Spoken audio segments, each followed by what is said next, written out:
in Reading, Pennsylvania for the rematch. We've been looking forward to this one all season long. Bob Long, Bruce Badgley, Will Ryan alongside. Guys, when we say rematch, we can be talking about only one thing. Archbishop Wood, Reading High School in a rematch of the 2021 PIAA 6A Boys State Title game from last March. Bruce, we'll start with you as the Reading expert, the resident expert here.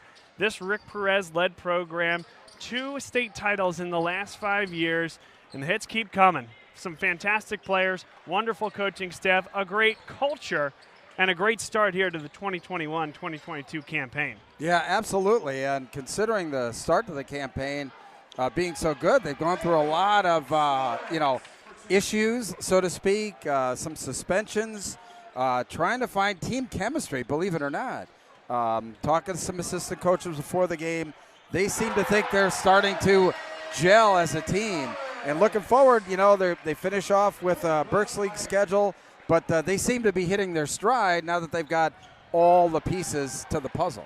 Will Ryan from LaSalle High School, more of our Philadelphia Catholic League resident expert. We bring both sides of the table to you guys here today. Will, it wouldn't take a ton of imagination to see these two teams meet back up in the Giant Center this year in Hershey, even though we're looking at a vastly different Archbishop Wood team. No, absolutely. And when you talk about a different Archbishop Wood team, Rick Perez talked about how this is a different Archbishop Wood team, but he in fact thinks that as team chemistry goes, this Wood team might be even better than that state final runner-up team of last year. And when you look at this Archbishop Wood team, a number of different guys can bring it each and every night.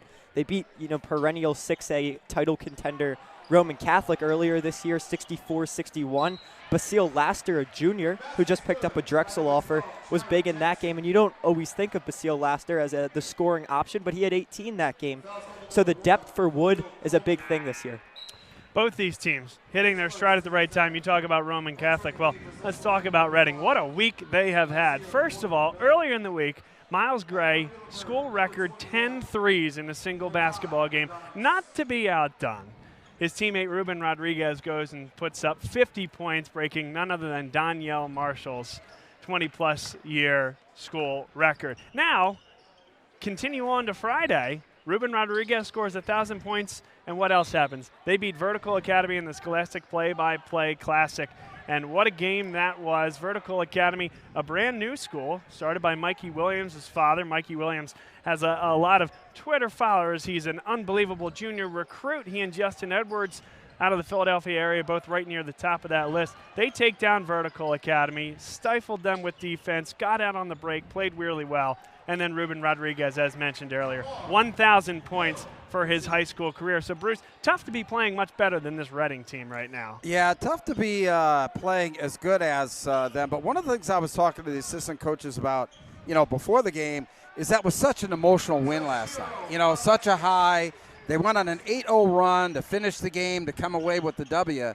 But, asking the coaches before the game, how do they bring that level of enthusiasm? How do they get that adrenaline pumping tonight? Because they're obviously going to have to play at their peak to beat an Archbishop Wood team here. Even though they're playing in the Geiger complex, they're really going to have to bring their A game to come away with the W tonight again.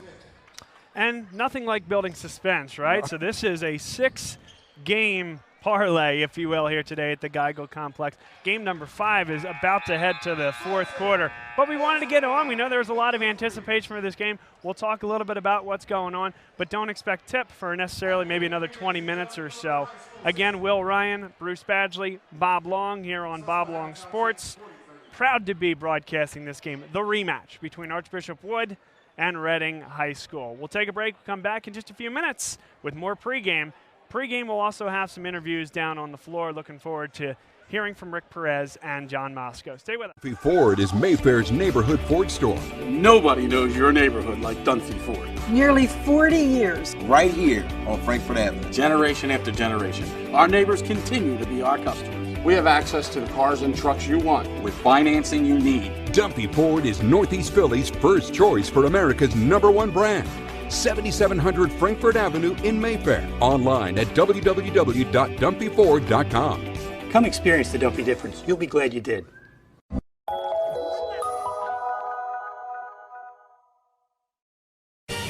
They said it couldn't be done, but somehow CCM was able to close this home in just 21 days. Carl, how'd you pull this off? Oh, hard work, dedication, grinding. Were you ever worried? Well, you know, Chloe, they pinned us in deep in the second bedroom, inspection issues, but we regrouped. Knew there was still a lot in play.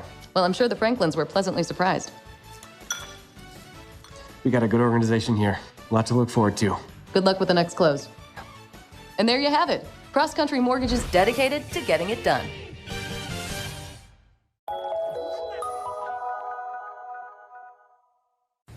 My name is Patrick Donahue, a franchise consultant with FranChoice, the premier network of franchise consultants in America. FranChoice is a company that helps people find a franchise business that's the perfect fit for them. We work with the people who want to own a business but don't really know how to find one that's both a top-notch opportunity and a great match. We specialize in franchise opportunities with the following 3 characteristics: low investment, high margin, and rapid break-evens. The best thing about our service is that it's free to the public. We're paid by franchise companies for this service. The process is simple. First, we do an introduction. Then the candidate provides me with information. We have a consultation based on that information, and we build what's called the model. Once we have that model, we'll share that with 3 great opportunities that match your criteria. I will follow up with you through the entire process. Obviously, the best opportunities fit the criteria mentioned above, and the right way to find those opportunities is to spend some time with the people who work with the very best franchise companies looking to expand in your local area. I'm humbled by your consideration, and I look forward to speaking with you soon. Good evening, everybody. Welcome into the Nittany Lions Sports Report. Good evening, everybody. Welcome into the Nittany Lions Sports Report live on Bob Long Sports. Today we're going to talk about the offensive line and our man of the hour, the chef, the man himself. This year, you're going to see all 4 guys run. They all bring a different style. The quarterback is going to read the defensive end's eyes and make a determination. Am I going to keep this football or am I going to hand it off to the running back? And that is generally the point of the RPO. Look who we have. We have Chris Perangeli, our guest picker for the evening.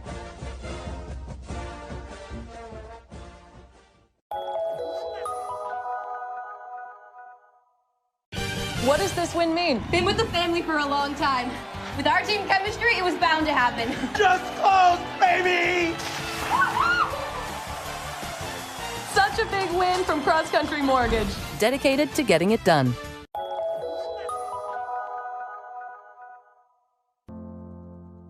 The coaches at Salle are great because they strive for you to be your best. I was able to maximize my full potential in terms of opportunity in football, wrestling, and lacrosse. They're going to be pushed to be the best they can be in the classroom, on the field, in the pool, and just overall as a person. Student first, athlete second. Before you have success on the field, you have to have success in the classroom so you can be on the field. One thing I think makes LaSalle Athletics stand out are the facilities that we have.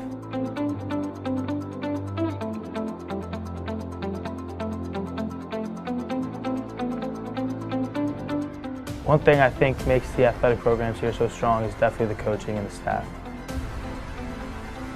I think I've improved as a competitor here at LaSalle because I'm always being pushed by coaches and by my peers. Seeing my peers work hard makes me want to work harder as well.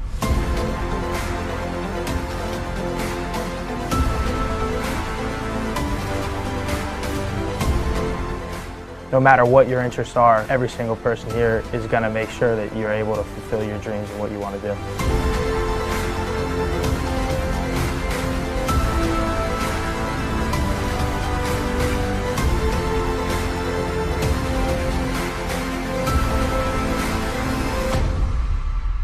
What allows us to keep winning is just our really strong sense of tradition and pride. We know that 30 years before us they won the PCL, so we're going to go out there and we're going to do our best to succeed like the guys before us did. What does your character look like?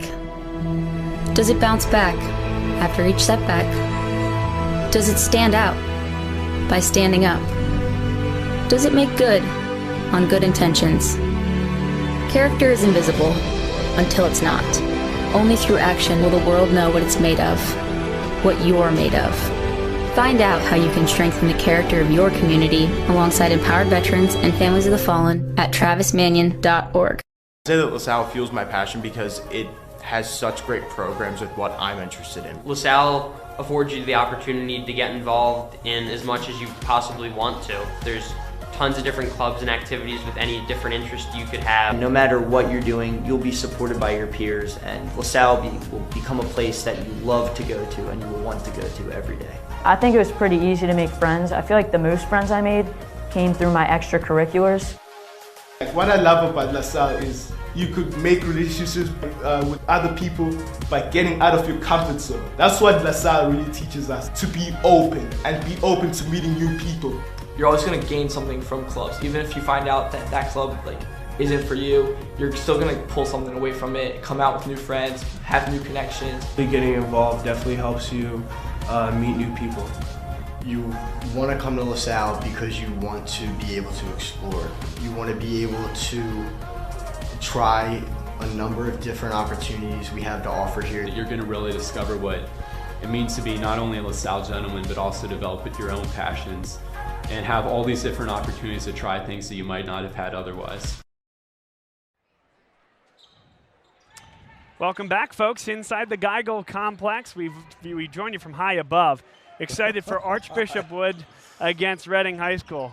What's that, Bruce? High above? High above. But this reminds me of like the upper rafters when I was at college at Assembly Hall at IU. I mean, I've never praise.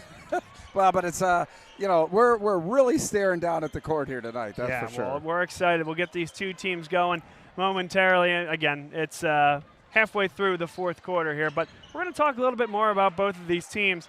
But a couple of key sponsors able to get us out to Reading here today. Bob Long Sports coming from Philadelphia, Bruce here in Reading. But we appreciate our sponsors, starting with Win Marketing, helping us put this on here tonight. Yeah, Win Marketing. Give them a call at 610-914-3928. Win Marketing specializes in digital marketing programs that are cost-effective, reach larger audiences, have a variety of sources, and have measurable results.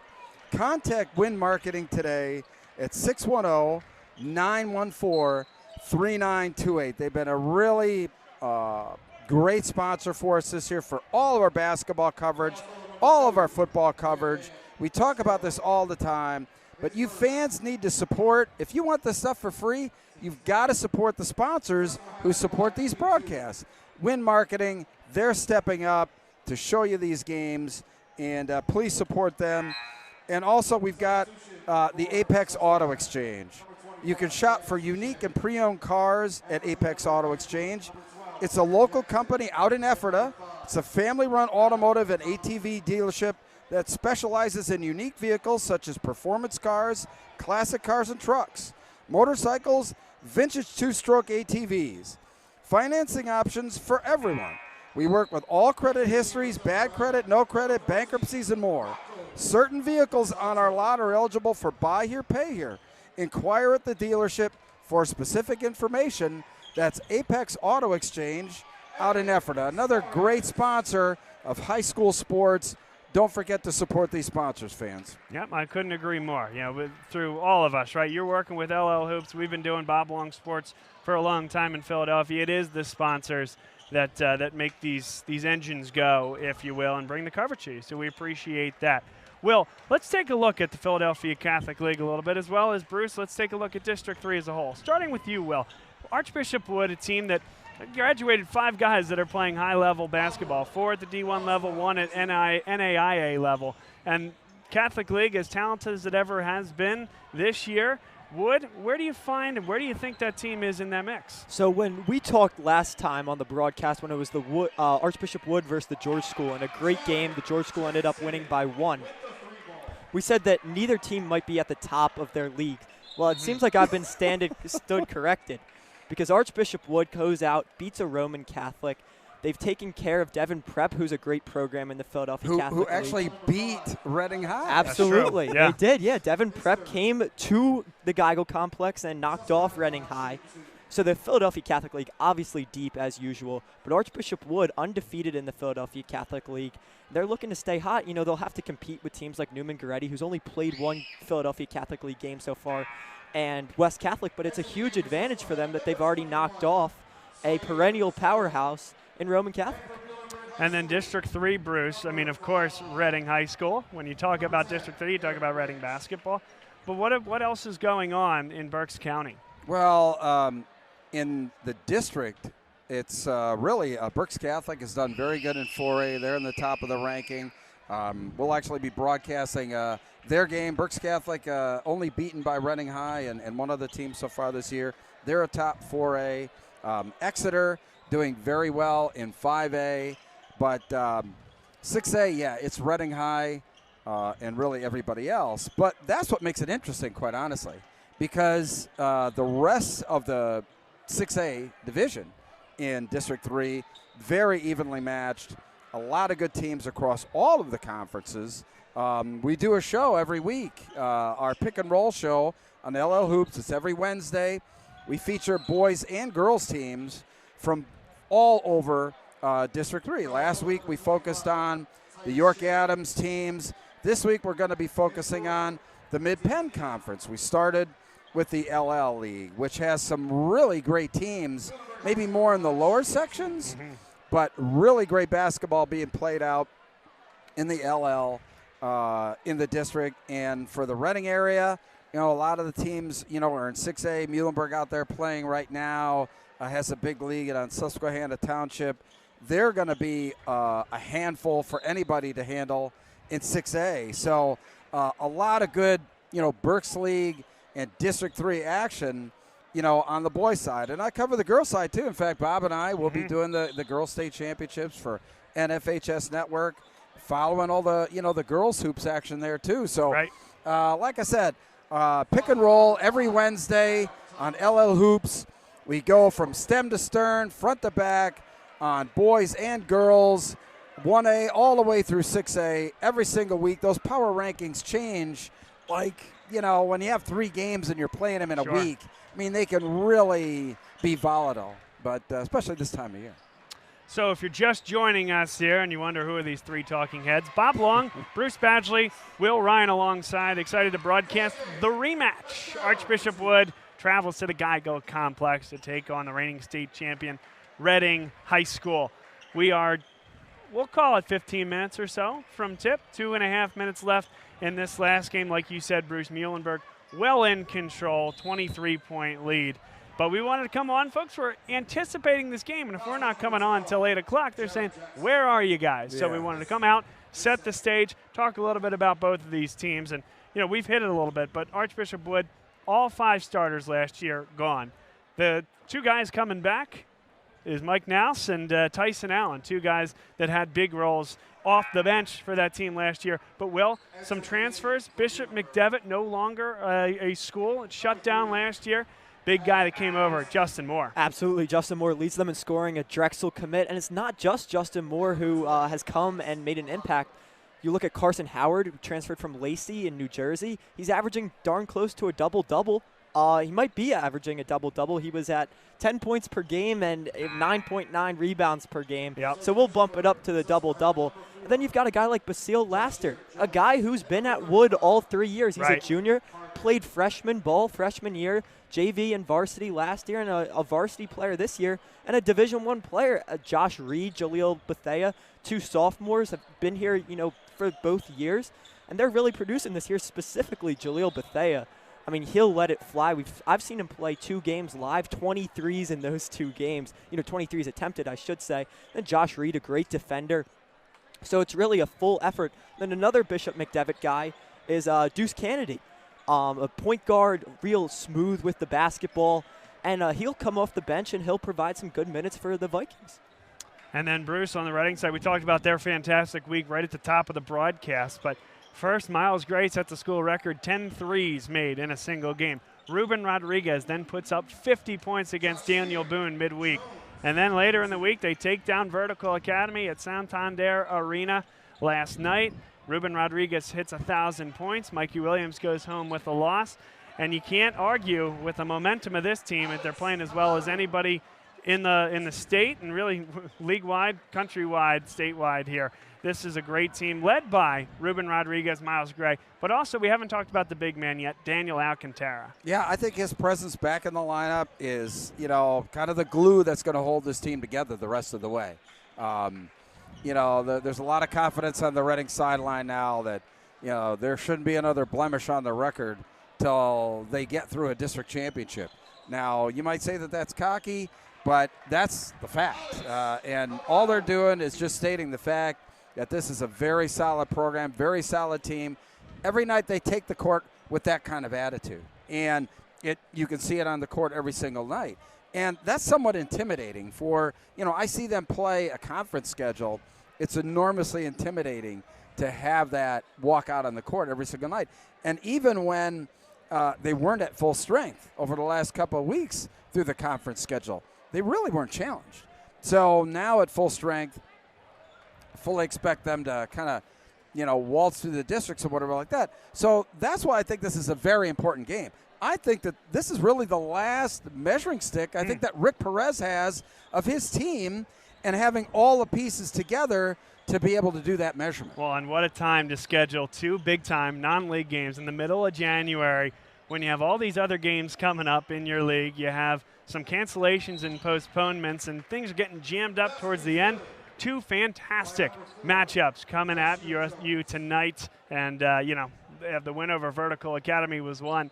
Tonight against Archbishop Wood, the rematch of the state title, that's number 2. Final minute of that other game, we're going to head down. I'm going to head down and try to get some interviews here. So we'll take a break, and it'll be Bruce and Will bringing you back in just a few minutes, and then tip off shortly thereafter here on Bob Long Sports. Dunphy Ford is Mayfair's neighborhood Ford store. Nobody knows your neighborhood like Dunphy Ford. Nearly 40 years. Right here on Frankfort Avenue. Generation after generation. Our neighbors continue to be our customers. We have access to the cars and trucks you want with financing you need. Dunphy Ford is Northeast Philly's first choice for America's #1 brand. 7700 Frankfort Avenue in Mayfair. Online at www.dunphyford.com. Come experience the Dunphy difference. You'll be glad you did.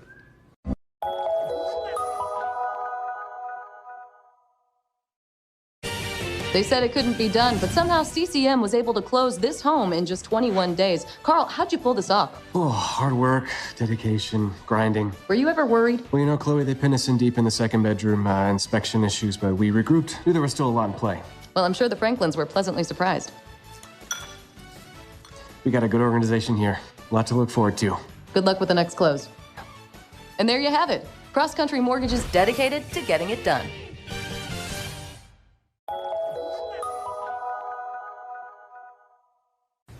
My name is Patrick Donahue, a franchise consultant with FranChoice, the premier network of franchise consultants in America.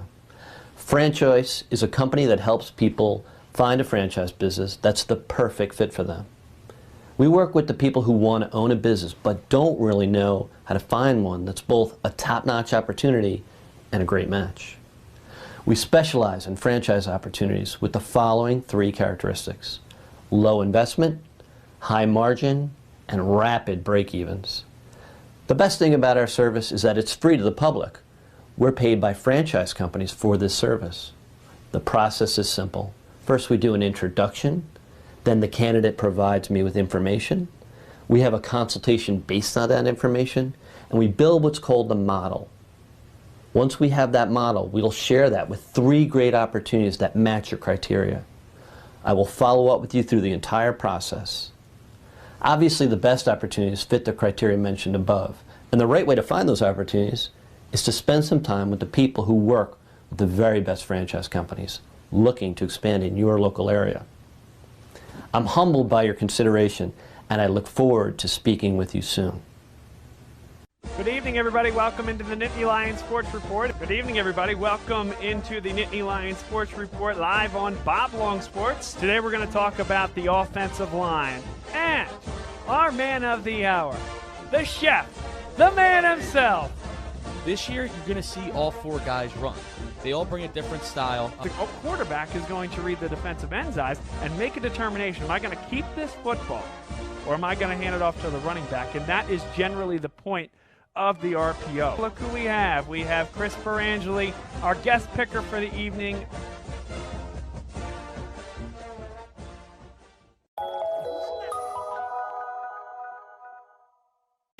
What does this win mean? Been with the family for a long time. With our team chemistry, it was bound to happen. Just close, baby! Such a big win from Cross Country Mortgage. Dedicated to getting it done.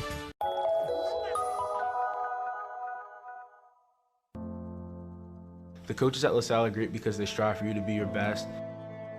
I was able to maximize my full potential in terms of opportunity in football, wrestling, and lacrosse. They're going to be pushed to be the best they can be in the classroom, on the field, in the pool, and just overall as a person. Student first, athlete second. Before you have success on the field, you have to have success in the classroom so you can be on the field. One thing I think makes LaSalle Athletics stand out are the facilities that we have.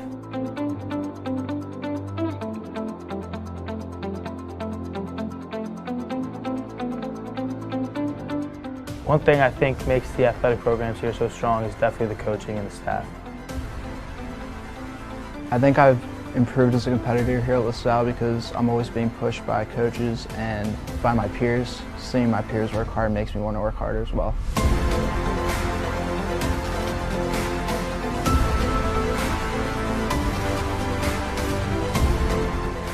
No matter what your interests are, every single person here is going to make sure that you're able to fulfill your dreams and what you want to do.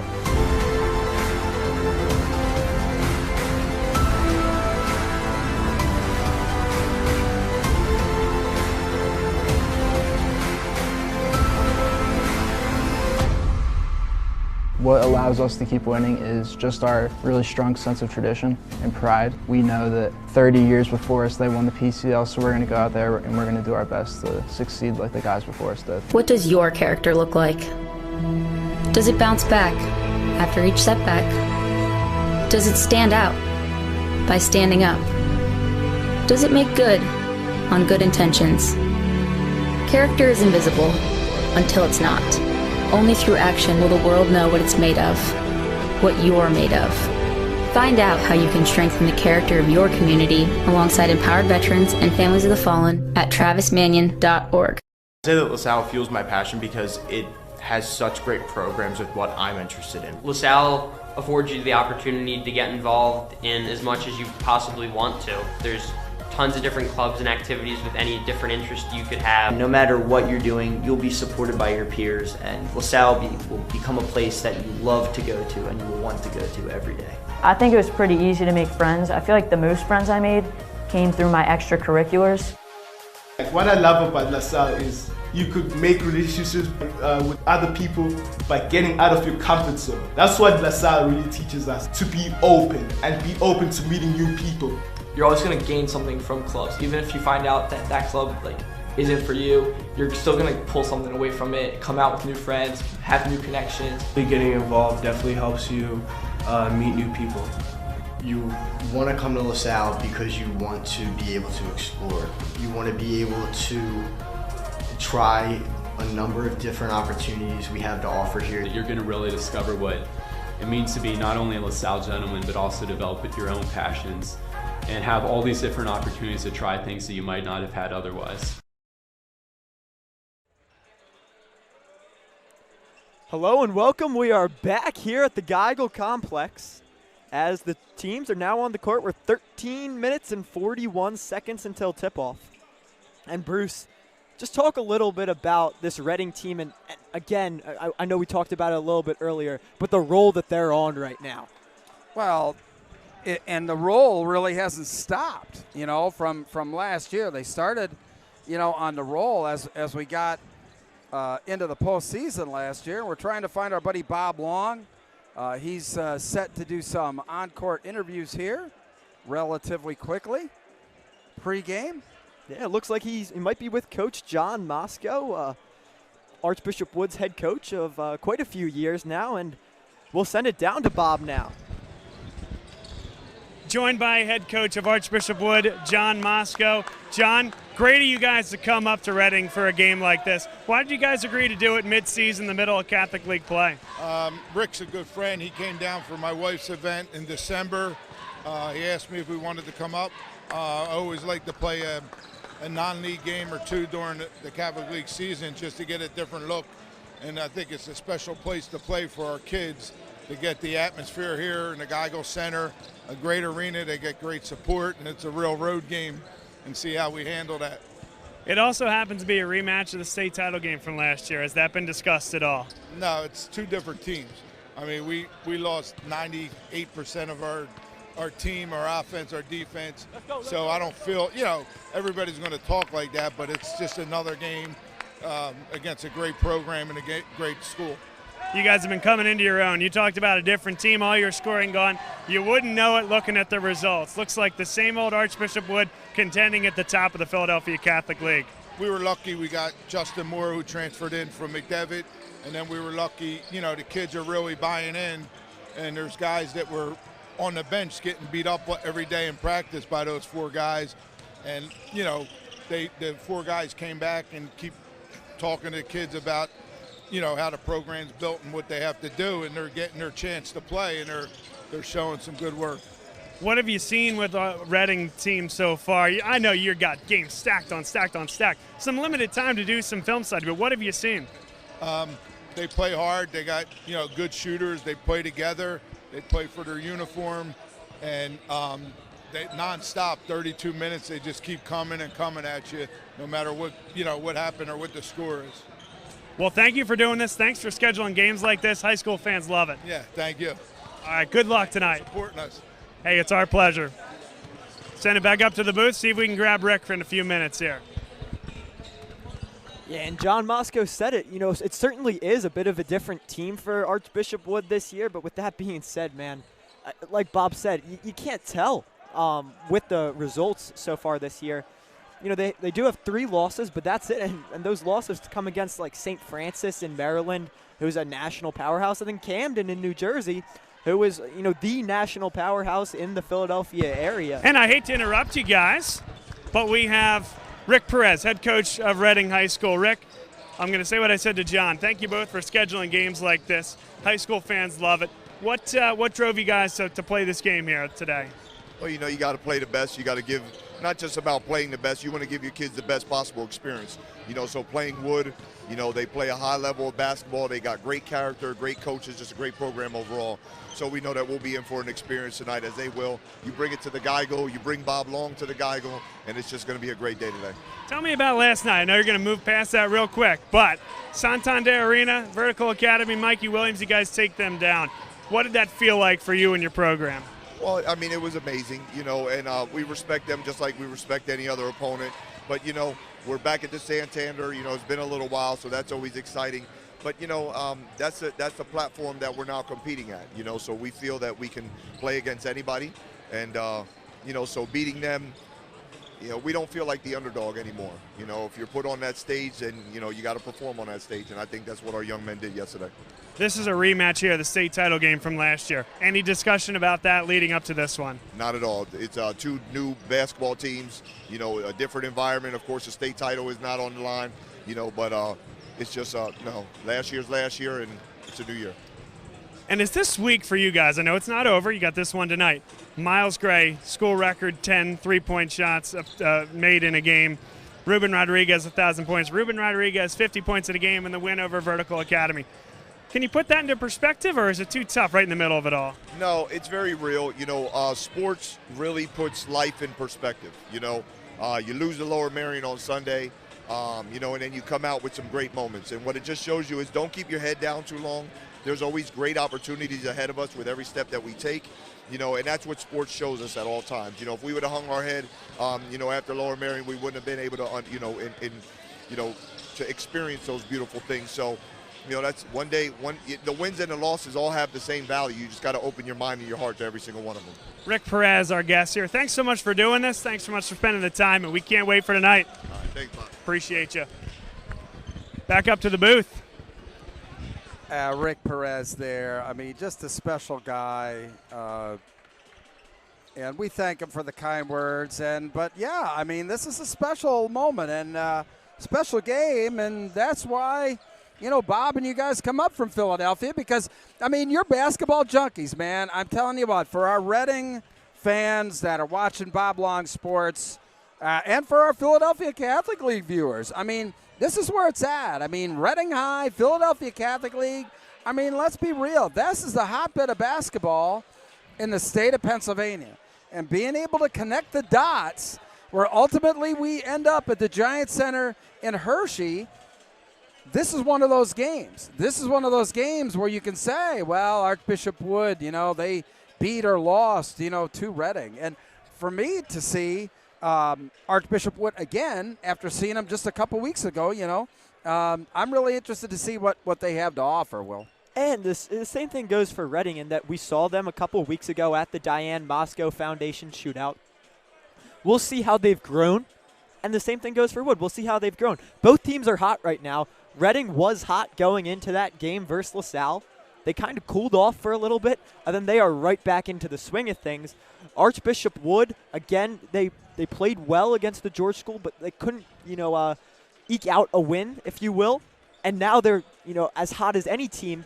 And you talked about, you know, District 3 fans and Philadelphia Catholic League fans. Fans all over the state should really be excited about this one because you said this could end up in Hershey, PA, you know, at the Giant Center. Yeah, not too far from, I think, everybody's thought process that these two teams might meet again for a state championship. And teams that want to get to that state championship, they should be interested in this game. I mean, they certainly should be interested in this game because these are the teams that they're going to have to compete with to get to the Giant Center in Hershey. I think, you know, I'm just betting that there are just a lot of kids who have, you know, got their week behind them and are sitting down, and hopefully they're watching this game because that's what it's all about. It's, you know, thanks to, you know, Bob and you for coming up and really pulling out all the stops to provide, you know, great coverage of great basketball. And, you know, we hope that the fans not only here in Berks County but all around the state and all around the country appreciate, you know, what we're doing here and the fact that, you know, we've got sponsors stepping up to be able to provide us the means to be able to do these broadcasts. Boys, how about those two coaches, gracious with their time pregame, and I think some great insight from both of them. I'm sure you've been talking about it to some extent, but appreciate both of them, their time, and the access they give for a big game like this. And then, Bob, what really stands out is the respect the two coaches have, not only for each other, but for each of the programs, each of the things. You know, Wood has a good thing going down in Warminster, and Reading obviously has a great thing going up here at the Geigel Complex. And both teams recognize that. One is not, you know, trying to say, oh, well, I'm better than the other. No, it's just a great mutual respect. I think that was what I drew from, you know, those conversations is the respect that each program has for one another. And just like, you know, they were saying, the fact that, you know, Reading came down to Wood's tournament and Wood reciprocated. You know, there needs to be a lot more of that, okay? There needs to be a lot more of that type of sportsmanship. That's the start of sportsmanship, and it starts with respect your opponent, but fear none. And that's what both of these teams are doing, okay? They respect their opponents, but they're going in and they know that they've got to beat the best to be the best, and that's what these games are all about, right? That's the truth, and we'll give it back to Bob now, who's back in the booth, made his way up from the court. Bob Long, Will Ryan, Bruce Badgley alongside your broadcast team this evening. Archbishop Wood, the Vikings, taking on the Red Knights of Reading High School. Reading, the reigning state champions. A lot of their team coming back. We talked to John Moscow on the floor. Not many of his guys coming back. Mike Nouse, Tyson Allen coming off the bench. The rest of the guys either weren't on the team or really didn't get much in terms of varsity run last year. But, guys, Mike Nouse, a guy, and Tyson Allen, both of them, leaders that were expected to step up, embraced the role, and brought guys like Carson Howard, brought a guy like Justin Moore into that culture of what is Archbishop Wood basketball. John Mosco, 10-plus years at Archbishop Wood after being a longtime assistant of Carl Aragale at Newman Goretti, a man who's still coaching in the Philadelphia Catholic League. So the coaching trees run deep in Philadelphia. The cultures, they start to mimic each other, of course, with their own unique spin. But what you have is winning cultures with both of these programs. Rick Perez doing great things at Reading, 2 state titles in 5 years. Archbishop Wood, they've been right near the top of the Philadelphia Catholic League for a long time now, and they're doing it with a whole new crop of players. And, Bob, it's funny that you mentioned the coaching trees of the Philadelphia Catholic League. Now, Coach Mosco, his own coaching tree. You know, you see Chris Roundtree at Father Judge, a longtime John Mosco disciple. So it's really cool to see the coaching trees now branch out. As you just see the embrace at center court between Coach Mosco and Coach Perez.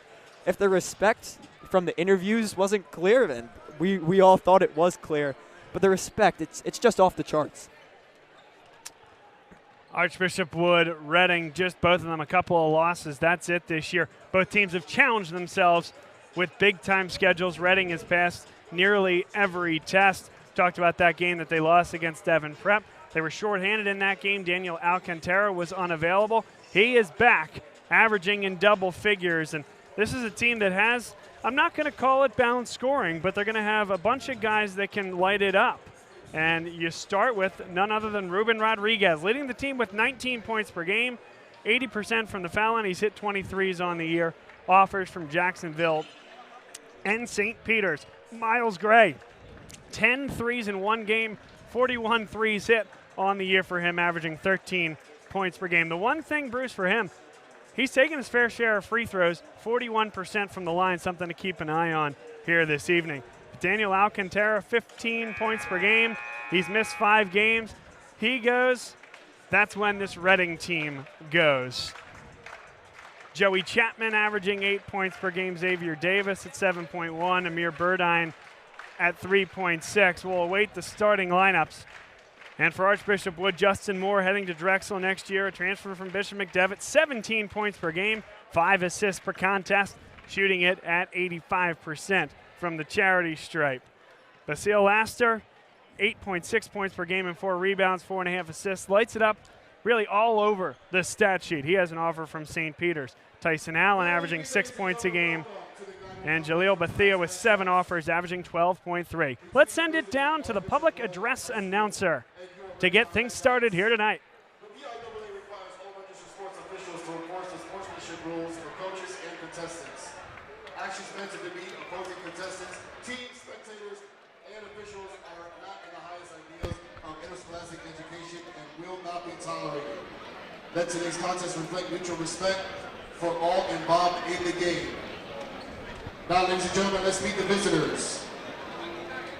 Number 1, Justin Moore.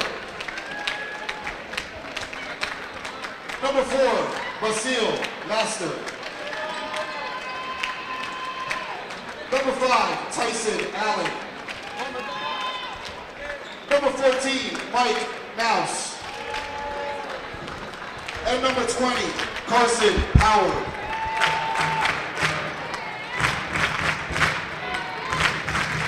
And now, ladies and gentlemen, it's time to meet and greet the 23-time county champs, the 22-time district champs, the 2-time state champs, your Reading High Red Knights. Number 0, Amir Burdine. Number 3, Myers Gray. Number 11, Xavier Davis. Number 21, Daniel Alcantara. And ladies and gentlemen, your newest member of the 1,000-point scorers, number 2, Ruben Rodriguez.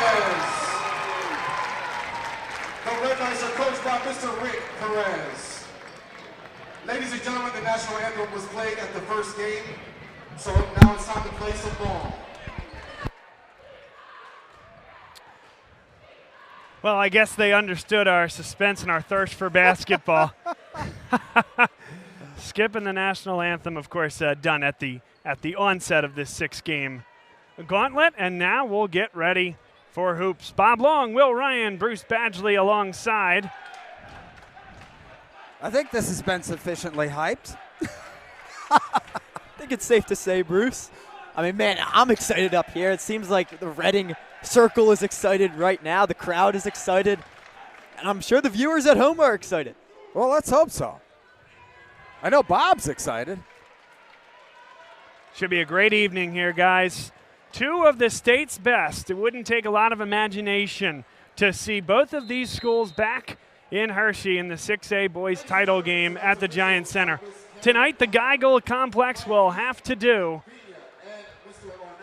Reading, they're going to look very similar to last year. Archbishop Wood, completely different. Both teams at the top of their respective leagues. Wood in black, Reading in white.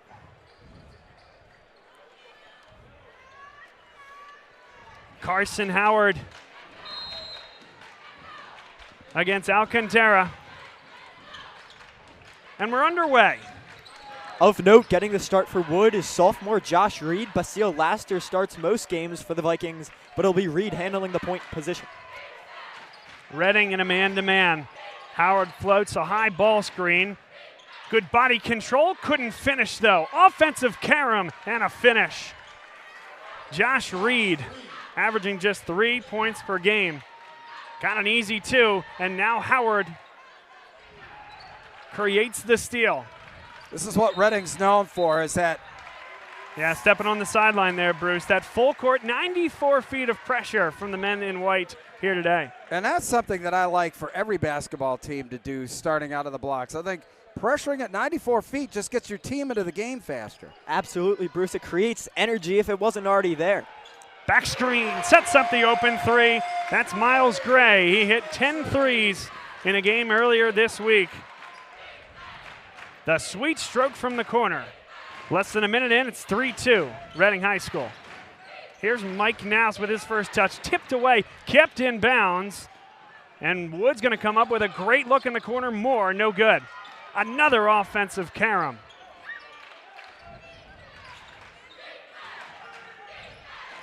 Moore takes that ball screen from Howard. Now they get the mismatch inside, go right to him, and he's fouled. Great job by Howard there, guys. I like that he didn't put the ball on the floor. Go right up with it. That's the one matchup that I'm really interested to see tonight. And what I love about that play, Justin Moore, I've always complimented his point guard skills. He gets the screen and it's a switch. Daniel Alcantara comes out on him. Most times it's an advantage for Justin Moore with a big on him. Alcantara, very mobile, very athletic, maybe not even a true 5. So it's exciting to see Moore realize that he doesn't have the mismatch and give it to Howard, who does have the mismatch. Now there's a question about who the foul was on. And they call it against Ruben Rodriguez. He's arguing it wasn't him. And it's now called against Amir Burdine. He was the guy guarding inside on Howard. That's big, obviously. Burdine, more of a reserve player, sparing some key minutes. But Ruben Rodriguez needs to be on the floor for this team to be at their best. Carson Howard just missed that free throw, and that's not the first free throw he's missed this year, unfortunately. He's only shooting 39% from the charity stripe. 0 for 2 on that trip.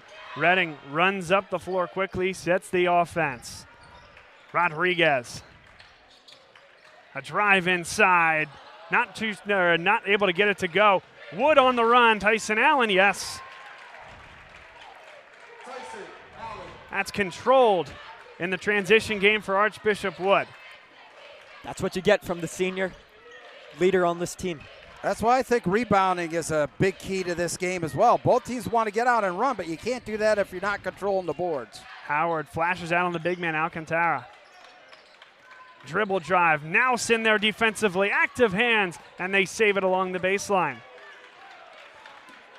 Reading early getting a taste of their own medicine. They like to force the turnover. Moore unable to get it to go. And that's a 4th offensive rebound early for Archbishop Wood. The early story here, a little more than 2 minutes in. Yeah, Tyson Allen will get the offensive rebound. It was Carson Howard who kept it alive. Josh Reed already has 4, bettering his season average of 3. A corner 3 won't go. Didn't draw any iron. Last touched by Reading's number 11, Xavier Davis. Yeah, Rodriguez had the switch out there. He had Carson Howard on him. Maybe next time you'd like to see him go to the rim, maybe draw a foul on Howard if he can't finish it. More full court pressure. Wood breaks it easily. Howard inside. Thought there was a lot of contact there. Raked across the arm. He finishes through the contact. 8-3 Wood. Alcantara. It's going to go off his knee.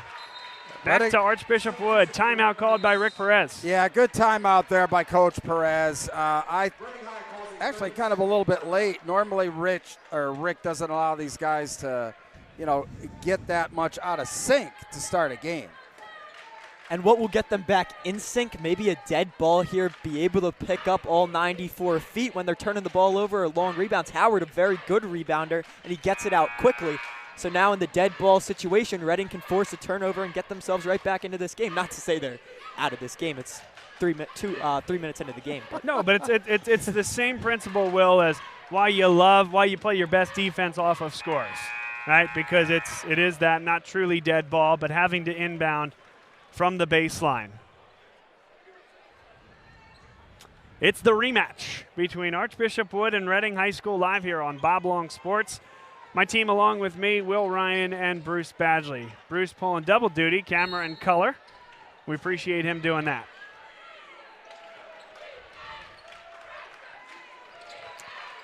A 1-2-2 zone pressure. Archbishop Wood across the timeline. And Moore will set the offense. Wood stays in zone. Go to Howard. Last touched by, they say, by Reading. Yeah, good collapsing defense that time. Reading had given up a couple of easy baskets in the paint previous couple possessions. Here's another look. Moore coming in. Howard. It sounds as though they've called an offensive foul on Howard, so that might explain Reading basketball here. Okay, so maybe after the miss going over the top. Ruben Rodriguez, the lane opens up. I just love Ruben. I mean, you come out and play him tight high, he goes right around you. If you back off on the exterior defense, he's just going to pop it in from three. Pick your poison with Ruben Rodriguez. Yep, you think it's the right idea for Howard to hedge there, but Rodriguez says, I'll just go right around you. And an unforced error. Traveling called against Basile Laster. Laster coming off the bench today, and we note the travel there. He has had some turnover issues this year. 7 turnovers versus Camden, 6 on another occasion. And Reading, they'll expose those warts, Will. One of the best defensive teams we've seen in a long time at the high school level. Absolutely. Not every team has the defense like Camden, but if there was one team to say, it might be Reading. Here's Miles Gray, and now Ruben Rodriguez. An ambitious pass last deflected by Archbishop Wood. Josh Reed got some length defensively, Will. Brings that spark off the bench, but today, good minutes early on, halfway through the first quarter. Yeah, and Reed having 4 points early, that's a bonus, but what you know you're going to get from Reed is some solid defense. Alcantara draws the double.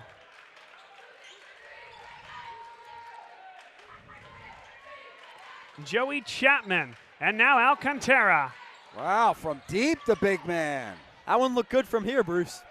Man's rebound by Justin Moore. Carson Howard all alone. Got to hustle on defense. But the same thing goes for Wood getting back as Reading just flies it up the court. Rodriguez. Gray, a deep one. Yes. Oh! He's hit 2 early on. And you saw John Moscow getting on Jaleel Bethea there. And that's because they know the scouting report. Miles Gray is a shooter. You got to have your hand up. Yeah, 19 feet and then some is where you got to guard him. Here's Laster. Got a good look. Couldn't hit it. Good job getting to your spot, though, if you're Laster, and you'll take that shot if you're John Moscow. Rodriguez now a mismatch with Carson Howard on him. Looks to go to work. Chapman. He's fouled. He'll shoot 2 at the line. Nearly got that one to go. A good ball fake. And Laster with the clamp down on him. Yeah, Reading with a lot better offensive flow these last couple trips down the court. Reading High's on the line, shooting 2. We talk about Joey Chapman, a senior leader of this team, and I listened to an interview with Rick Perez earlier this week on the Mike Drago podcast, and he said, we're a young team, certainly, but we have Daniel Alcantara and Joey Chapman, 2 senior leaders that really keep us grounded.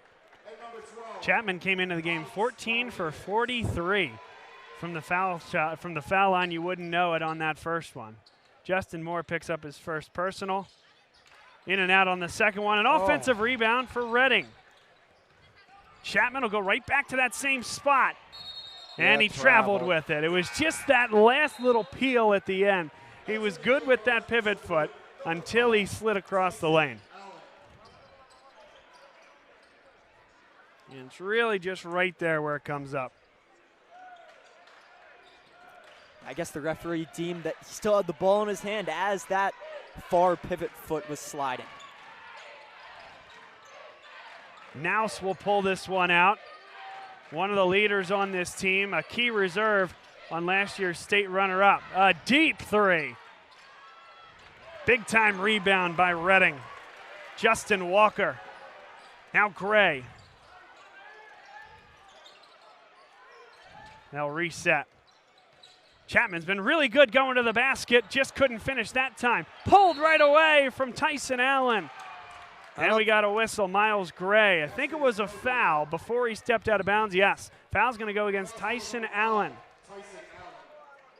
And before we get to this inbounds play, just want to say Justin Walker, offensive rebound down on this end, big rebound on the other end, given valuable minutes from the bench. Ruben Rodriguez. In and out, it hit multiple times there, just wouldn't go. And Joey Chapman picks up the foul, 85 feet from the basket.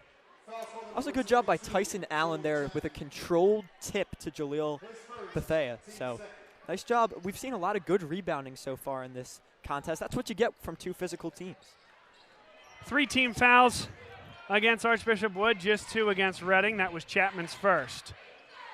Reading stays in this man-to-man. They've been into and out of multiple looks, a little bit of zone when they go 3/4 court. Nouse thought about the 3. Moore shuffled the feet, turning it back over.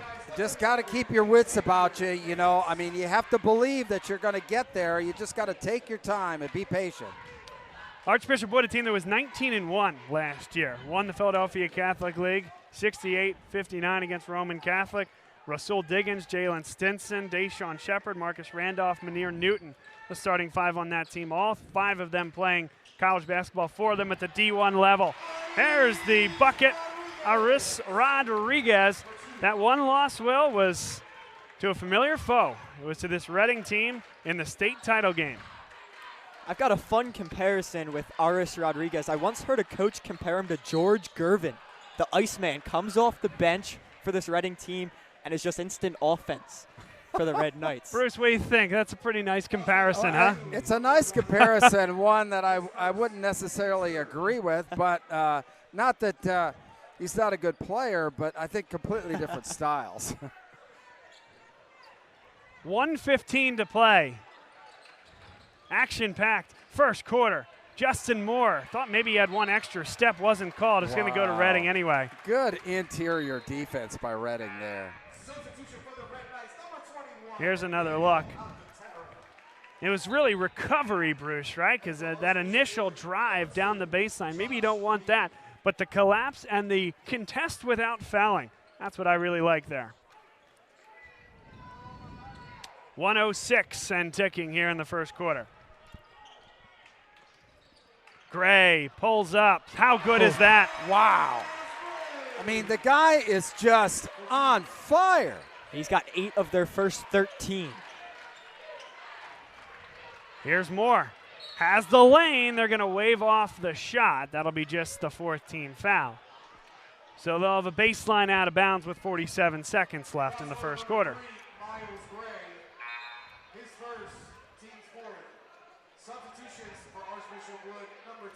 Carson Howard checks into the game. And Bethea checks in. So you got rebounding and shooting in for the end of the quarter. That's an understandable substitution. And a foul's going to be called. That could have gone either way. They're going to call the hold against Reading, not the moving screen against Howard. 4th team foul against Reading. That'll be the first against Xavier Davis.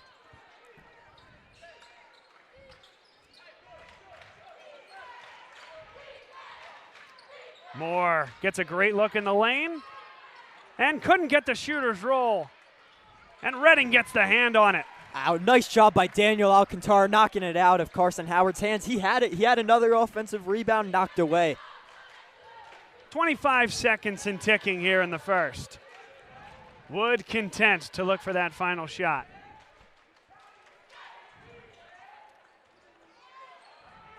And it's in the hands of Miles Gray. 8 points to start the game. And he's got the longer laster on him. Now it's Carson Howard. Beats Howard. Looks for a man. Great look. Couldn't hit the three. You can't ask for a better look. Great job by Miles Gray. Justin Walker's three just a bit long, and we head to the second quarter here on Bob Long Sports. Bruce, it's a pretty good 8 minutes of basketball between two high-level clubs. Well, and both teams had their moments.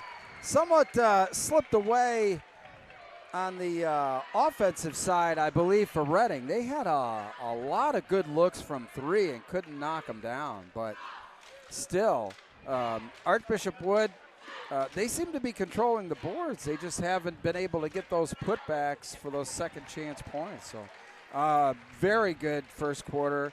I think Reading fortunate to be up based on how well Wood has handled the inside. Absolutely. You want to talk about who dominated the glass, and sometimes you say that, it's who dominates the glass will win the game. Well, that quarter Wood dominated the glass, but they didn't win the quarter. Carson Howard was all over the place, as well as Tyson Allen was active on the glass. But Reading made the most of their opportunities. Bob Long, Bruce Badgley, Will Ryan alongside your broadcast team here on Bob Long Sports from the Geigel Complex. This is as good as it gets in Pennsylvania high school basketball. A wonderful spot. Big-time attendance capacity, and the crowd has brought it here this evening. What an opportunity is to just be able to broadcast the game from here. And, props go to Coach Perez and Coach Moscow for getting this game together, and Coach Perez for allowing us to come, and Bruce for, getting us up here as well. So what an opportunity as the second quarter has begun. Reading in the white uniforms, Archbishop Wood in black. Here's Daniel Alcantara, moves bodies in the lane. Great finish.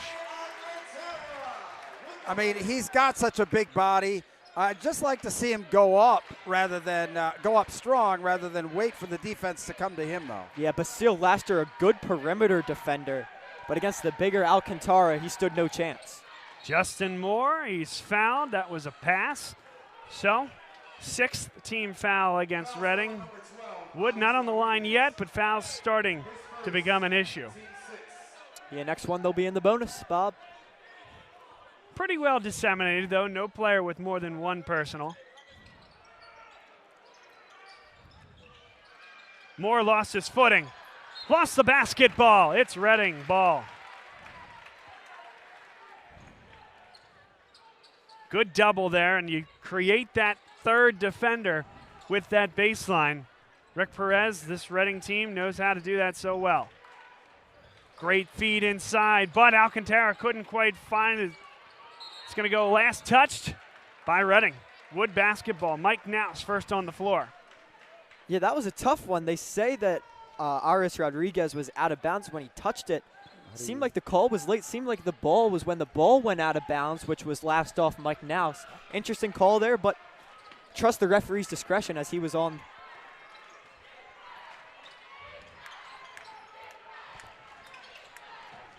All right, we're doing a little camera switch here. Here we go. 6:55 to go, second quarter. Naus couldn't get it to go. Back to Reading, 15-10 your score. Shift change. Zoom out a little bit.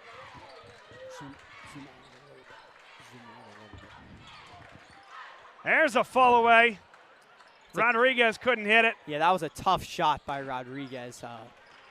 one that may be a little ill-advised, but with Rodriguez scoring 50 earlier this week, you get the feeling that he has the green light all the time as Justin Moore threw that one away. Reading coming down the other way. They're going to wave this off. A travel called against Reading. Yeah, a little discombobulation there, a little shift change on the camera. So hopefully well, thank you to Bruce for you taking camera and color for the first portion of the game. Shift change mid-play. We'll have to think about that one for next time. But thank you to our new helper going forward here on camera.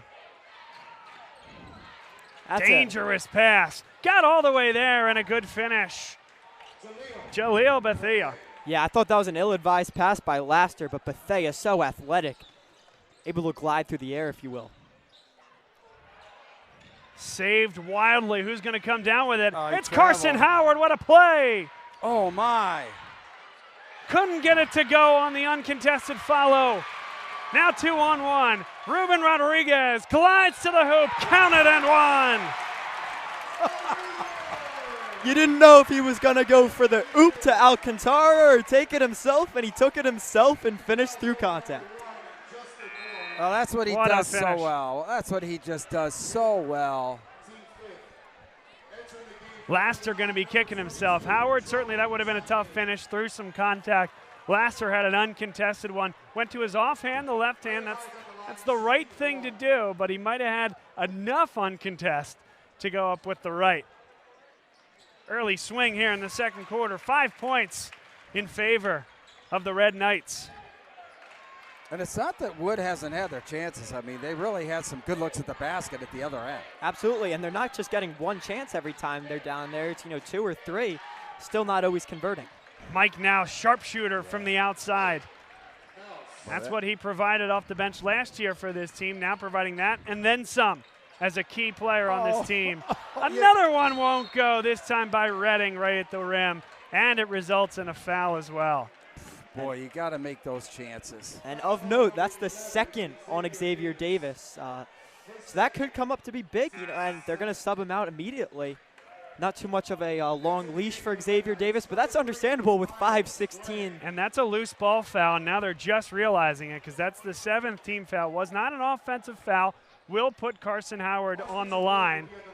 Not the greatest free throw shooter this year. Missed the first 2 he shot here tonight. Games won and lost at the front end, especially at this level. An important one early on.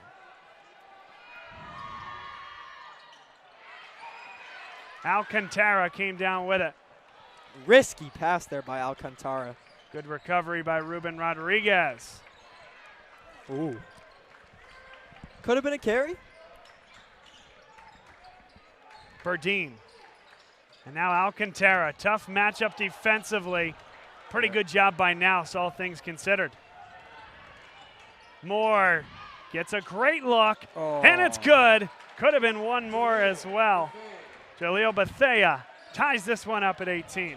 Travel they didn't call there. And then an offensive foul. It goes the other way. Joey Chapman picks up his second personal. And Mike Nous is known for getting set, sitting, and just awaiting the contact, and he did just that. Yep, early enough, outside of what would be the restricted area. Good call, the official in the right position to make it.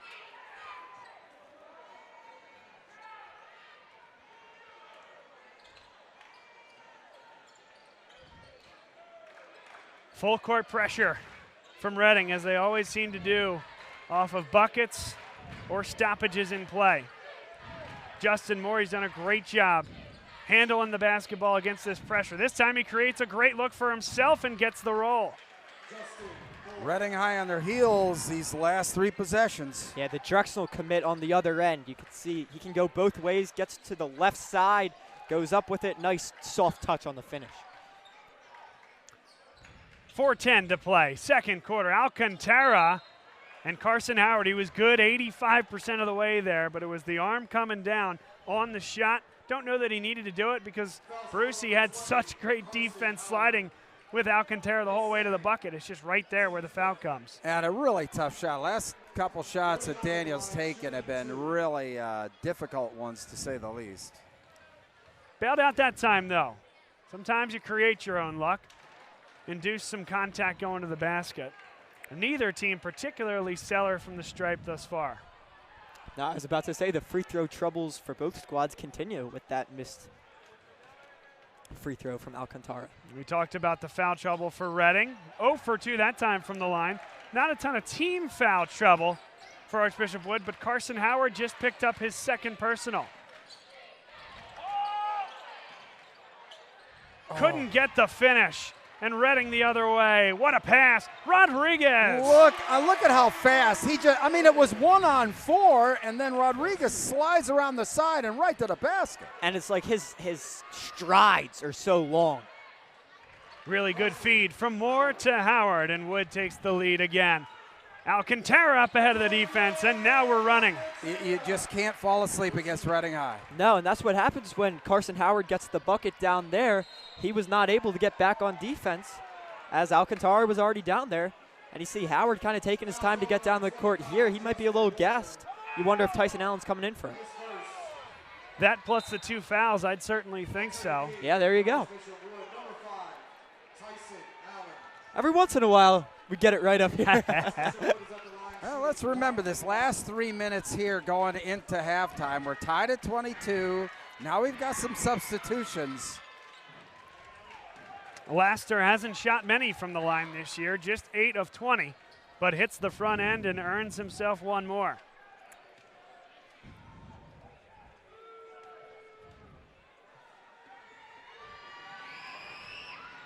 Laster, calm at the line. 3 minutes, 20 seconds to play first half.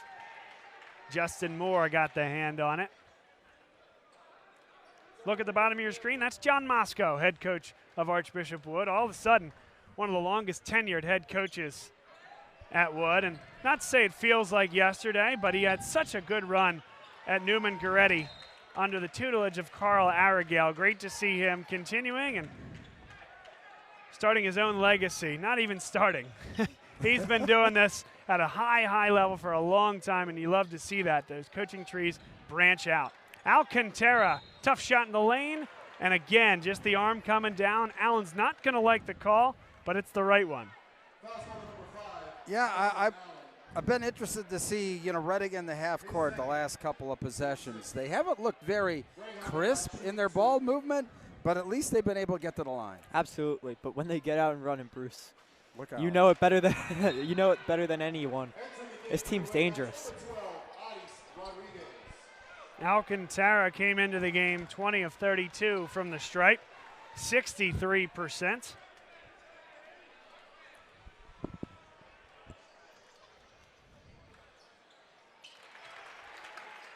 Splits the pair and gives Reading defense an opportunity to pick up full court. Moore, pull up 3. Yeah. Didn't draw any iron. Forced. Yeah, I think Moore was impressed that he got a little space off his dribble move, and he had his guy backpedaling a little bit, and he felt the need to kind of just chuck one up there. Definitely ill-advised. Into the game, Marcus Dixon for Wood. You'll probably recognize the name as a Power 5 recruit tight end on the Vikings football team. As you see him and Alcantara already being physical. Yeah, a lot of contact there. Drive, tough shot, what a finish. Amir Burdine gives Reading the lead. All he was looking at was the basket and went right to it. Bethia hits the 3. Here we go now. Thought Miles Gray was going to try to respond himself there. I did. He had that look in his eye for sure. Good job by him, though. You can get that shot anytime you want. Run the offense, get a good look. What a snatch by Ruben Rodriguez. Never took his eye off of it, even after it was tipped. That's beautiful by Ruben Rodriguez. Anticipation and wingspan, ladies and gentlemen, 27 apiece.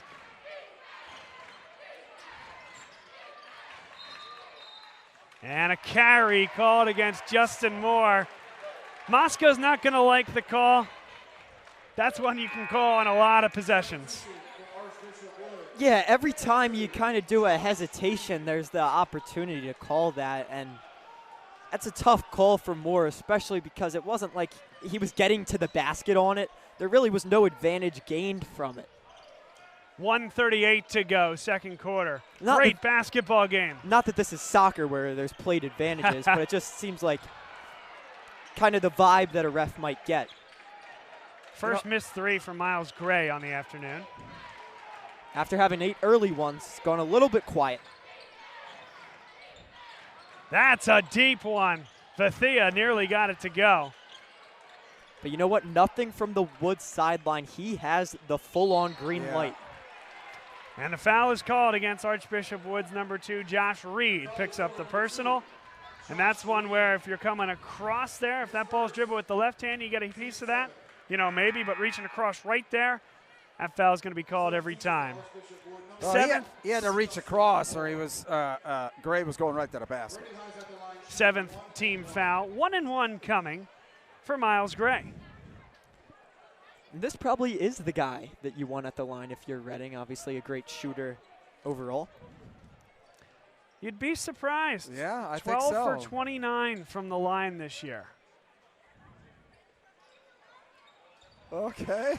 Little shooter's touch. Never a doubt. Little shooter's touch. It was funny. I came into the stadium tonight and actually walked in with Miles, and he had a big smile on his face. I mean, really happy kid. I mean, this whole program seems like kids that just love each other, love to be here, love representing the city of Reading. We can appreciate that. And Miles and this whole Reading team had a heck of a week. Niles did a great job to hang on to that basketball. 52 seconds left. Bit of an ill-advised pass there by Jaleel, but the senior leader coming to the ball.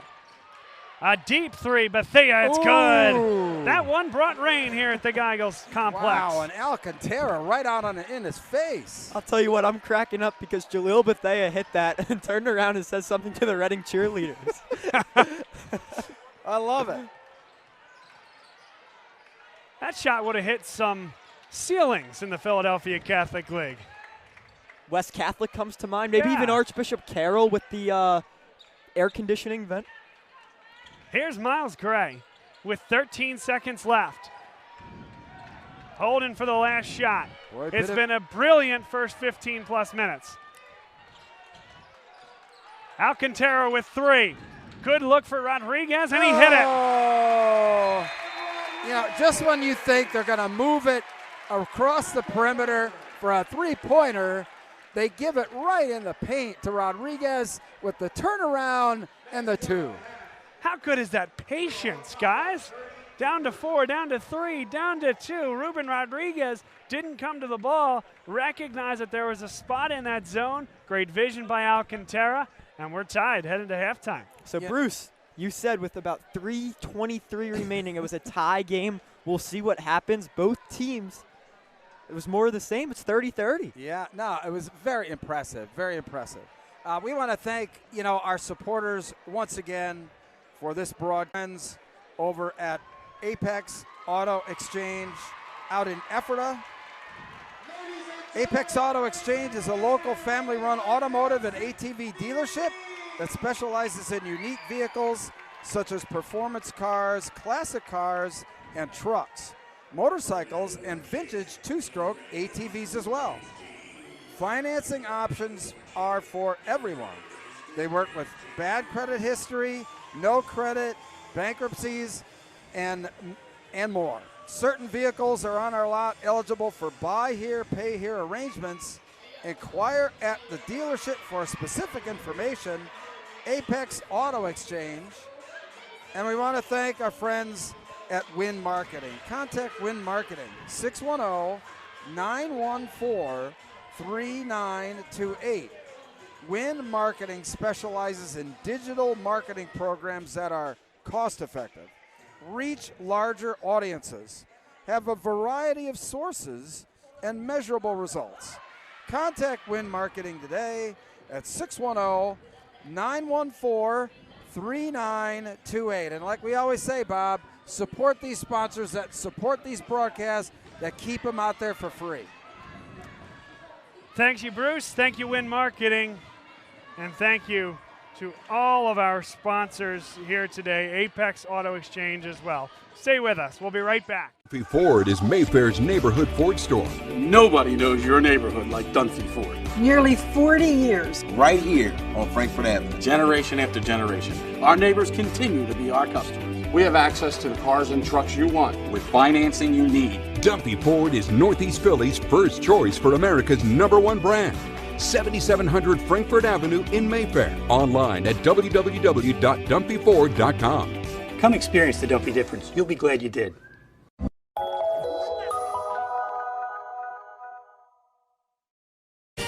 They said it couldn't be done, but somehow CCM was able to close this home in just 21 days. Carl, how'd you pull this off? Oh, hard work, dedication, grinding. Were you ever worried? Well, you know, Chloe, they pinned us in deep in the second bedroom, inspection issues, but we regrouped. Knew there was still a lot in play. Well, I'm sure the Franklins were pleasantly surprised. We got a good organization here. A lot to look forward to. Good luck with the next close. And there you have it. Cross Country Mortgage is dedicated to getting it done.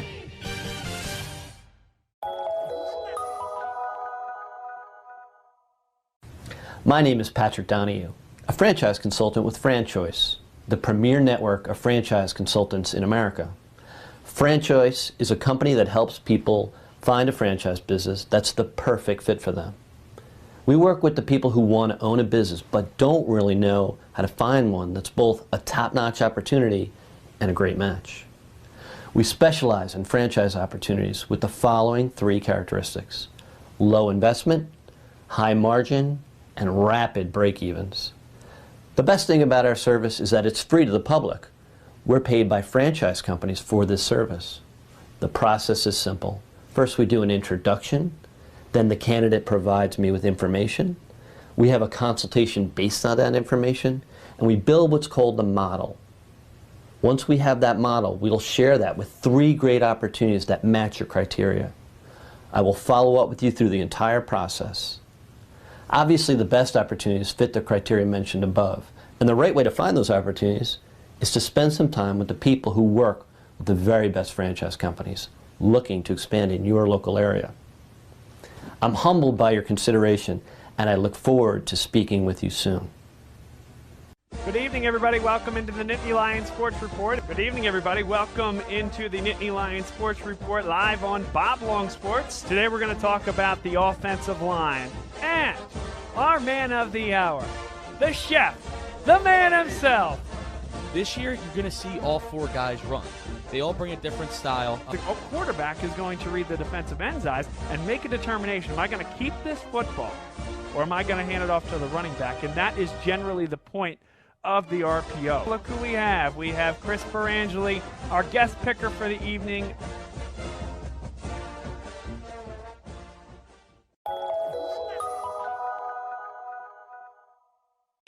What does this win mean? Been with the family for a long time. With our team chemistry, it was bound to happen. Just close, baby! Such a big win from Cross Country Mortgage. Dedicated to getting it done.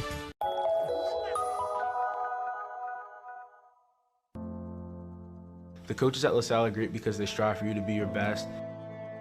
I was able to maximize my full potential in terms of opportunity in football, wrestling, and lacrosse. They're going to be pushed to be the best they can be in the classroom, on the field, in the pool, and just overall as a person. Student first, athlete second. Before you have success on the field, you have to have success in the classroom so you can be on the field. One thing I think makes LaSalle Athletics stand out are the facilities that we have.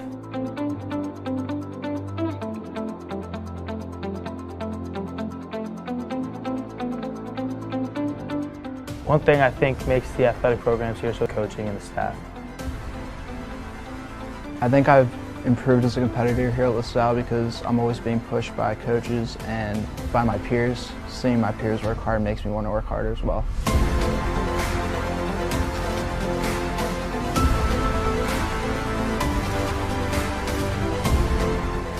No matter what your interests are, every single person here is going to make sure that you're able to fulfill your dreams and what you want to do.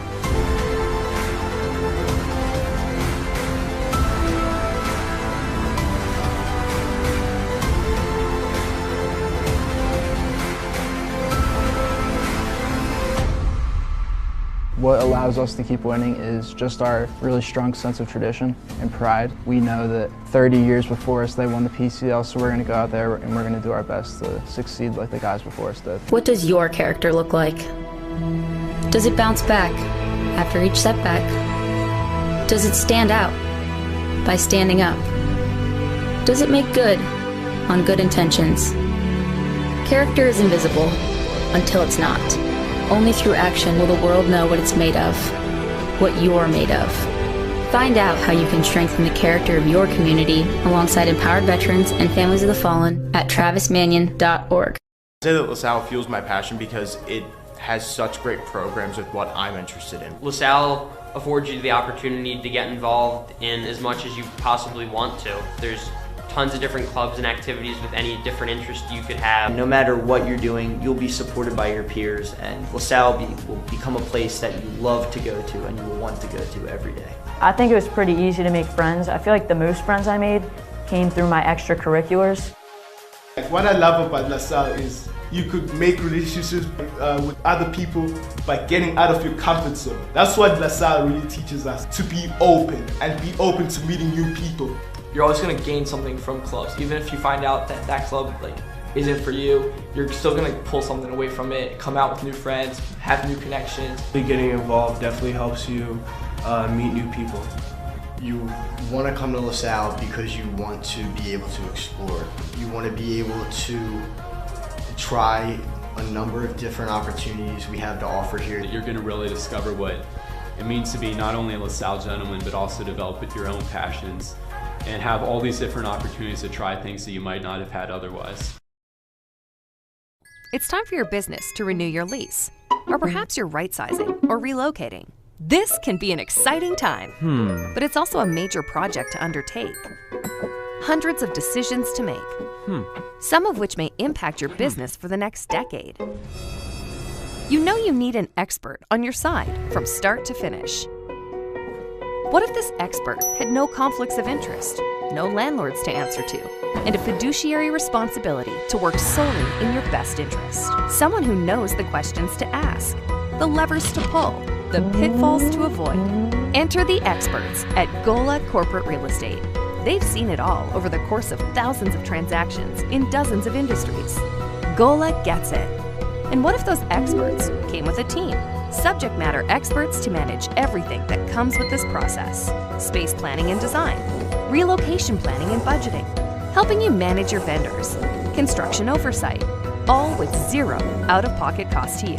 A turnkey experience that adds real value, value that flows right to your bottom line. Gola gets it. We've been partnering with clients like you for over 40 years, and we know what's important: solving problems, creating flexibility, protecting and stretching your dollars. Philadelphia-based with a national presence. I'm surprised. Welcome back inside the Geico Complex. Bob Long, Bruce Badgley, Will Ryan alongside. The rematch is upon us, and we're all tied up at 30 through 2 quarters. It's time to thank one of our sponsors. Bruce? Win Marketing, once again, we want to thank them for all their support, not only for Bob Long Sports and Reading High, but also LL Hoops.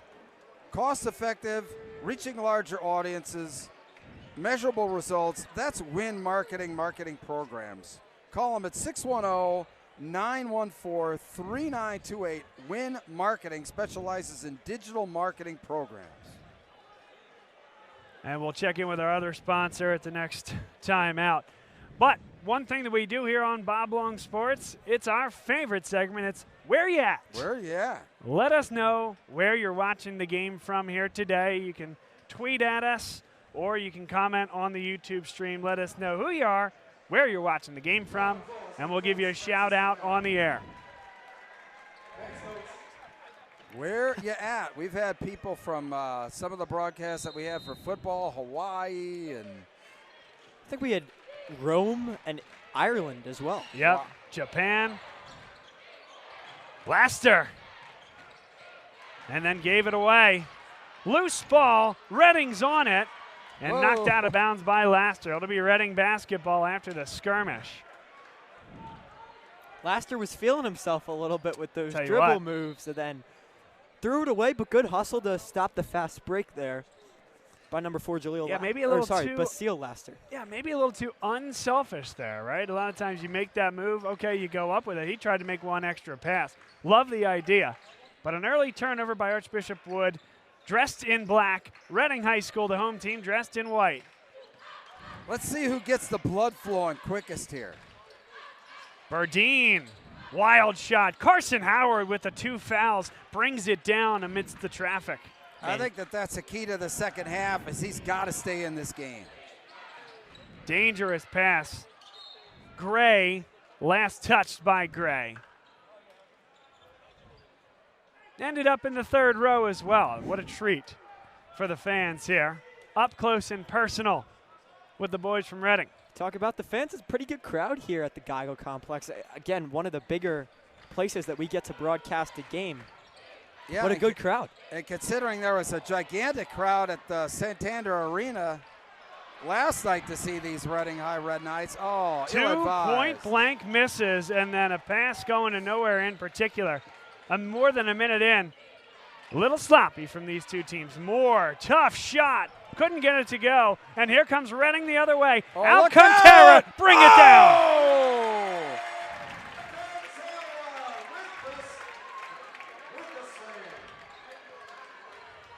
One more look as Alcantara throws a big one down. Is that the definition of getting your blood flowing? Got the blood flowing, got the student section behind the basket into it. This place is going again as Reading has a 2-point lead. 6:21 to go, 3rd quarter, early stages of this second half. Wood now, I count 4 point-blank layup misses, 2 on 2 separate possessions. Laster, that's a deep 3. And a good rebound by Miles Gray. Good position inside. If you're Archbishop Wood, you love that shot if it's Jaleel Bethea.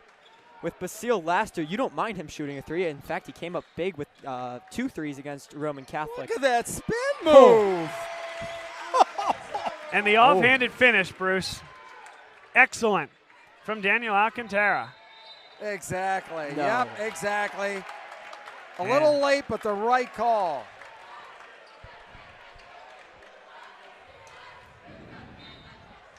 Well, we've seen Reading, like a boa constrictor, just kind of take away the oxygen with that defense. Starting to do it here in the second half. I'm going to have to remember that one. Tough shot, Alcantara. Are you kidding me? 36-30, largest lead of the evening for Reading. And he's in double digits with 11. And man, is he feeling it out of the locker room here to start the second half. Now that's a strong catch there with the hands of Alcantara. Nouse, he's called. It's going to be Alcantara to pick up the personal. Nouse created the contact. He'll shoot 2 at the line. Guys, much needed for this Archbishop Wood team. They gave that foul to Xavier Davis. Interesting on the reach in there. Yeah, so that's his 3rd, which is of major importance. So Brown will have to sit down. Alcantara has 0, Bruce. So. Yeah. And quite honestly, it did look clean from Alcantara. He had his chest out, but certainly his arms back the whole time. Oh, boy, ouch. Nouse called for the offensive foul. I think the call is going to be him lowering the shoulder, because I don't think that defender is in legal guarding position. You be the judge. I'm not sure that's leaning in with the shoulder there. Yeah, that was that. Tough call. Tough call is right. Again, yeah, that's a 50-50 one, and they're going to go either way. So I don't think you can really argue with that one too much if you're John Moscow, because you know that Mike Nouse tries to take his fair share of charges. Bethea on the flyby, couldn't get it to go. Man, all of his shots look good, don't they? That one just a little long, but right on target for the super sophomore. I can't believe he went for the ball fake that far. He's at the midcourt line. Yeah, right. You can have it at that point. 4:30 to go, 3rd quarter. Reading, the only 6 points of the quarter thus far. Good box out by Tyson Allen. It's Nouse that ends up with the rebound, but Allen did the job. Euro step, and it's going to be Justin Moore shooting 2 at the line. Foul called against Burdine. That's his second. Been interesting so far in the third quarter. Really, no team has gotten into any kind of flow. Yeah. Well, Bruce, I can say this with confidence. This is the guy you want at the line for Archbishop Wood, an 85% free throw shooter.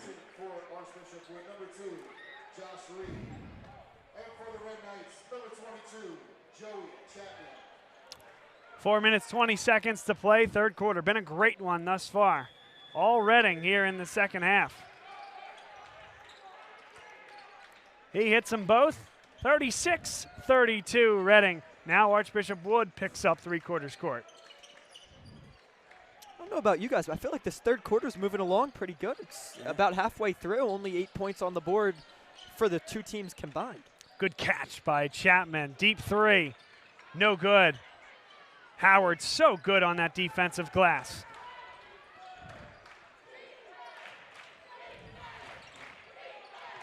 Justin Moore. Great look. Bethia. Not that time. And a foul is going to be called. It's going to go against Reading. Yeah, the call there is Joey Chapman pushing Carson Howard. No. Oh, my goodness. Wow. Put that, oh, my gosh. You guys were saying that. I'm going like, what are you guys seeing? Because I thought it was on Reed. I thought it was on Reed as well. So what I thought had happened was I thought Chapman had pushed Howard, but that new space kind of allowed Reed to come in and get it. Apparently not. I had it clean. Yeah, I would have been fine with a clean one as well. 3:33 to go, third quarter. And that's Howard's third, the best rebounder out of the game. Gray couldn't hit the three. He's a little off the mark tonight. Yeah, that one kind of leaning back. Moore. Oh, good hands. Defense. Look at here. Oh. Couldn't finish it. That's good contest by Moore. And Bethia coming the other way. Moore gets all the way in the lane. Great body control and a feed to Tyson Allen. Back down to 2, the deficit. Really nice work in the break there by Wood. And with the amount of point-blank layups that we've missed today, I feel like we have to give Allen his due there. You know, it's a nice finish in transition. Again, I go back to the body control on Moore. Easy to blow through that defender. Didn't quite come to a jump stop, but did a good job to keep that body in control. Now we had inadvertent horn, and I think they tried to get a substitution in there that the refs didn't see. Basile Laster standing at the scorer's table. They're not for good measure, Ruben Rodriguez hit the three after the whistle. So I'll tell you what, a good job up the crowd by the near side official blowing that play dead. There was no real rhythm after that inadvertent horn. So good job blowing it dead. And we're back to play. Las Vegas Raiders fans would love to see that after last week. Now, off the tough miss, Moore coming the other way. What a defensive play. And it's the last touch by Wood. Joey Chapman. Wow. We'll get one more look. Got the head fake, getting to the basket. Chapman got all ball, and last nicked off the foot of Archbishop Wood. Wow. At the little pause in the action here, well, now we're back to play. But Jordan is checking in from Delaware State University. He's a Reading High School basketball alum from the class of 2019. We also have Anne Marie checking in from Sea Isle, New Jersey. Reminder, where are you at? Let us know where you're watching the game from on Twitter or on the YouTube channel, and we'll give you a shout out on the air. Really interesting to see Reading go into this kind of modified four-corner where they just kind of bring everybody out, try and get the one-on-one matchup to get to the basket.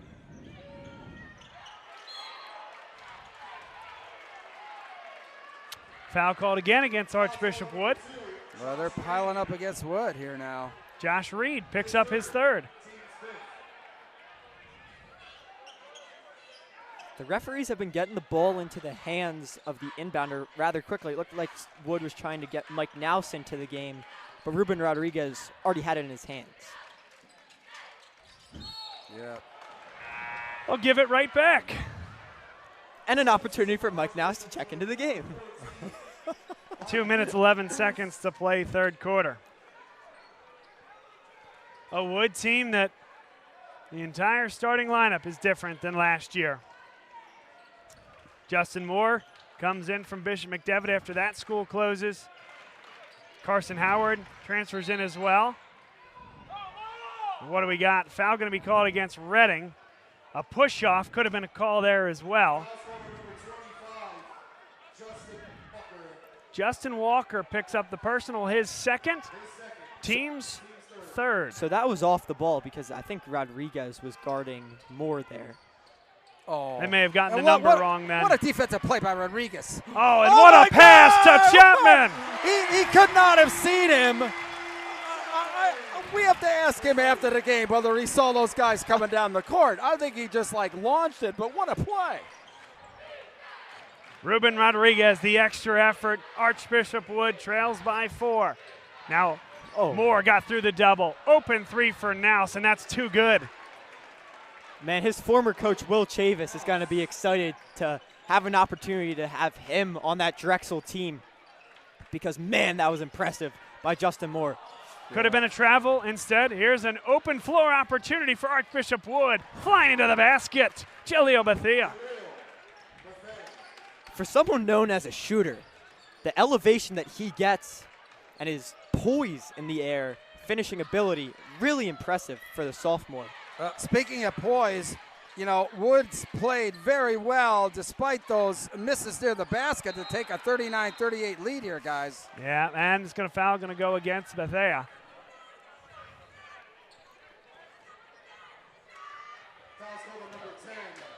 Bethea picks up just his first team 6, went over the back.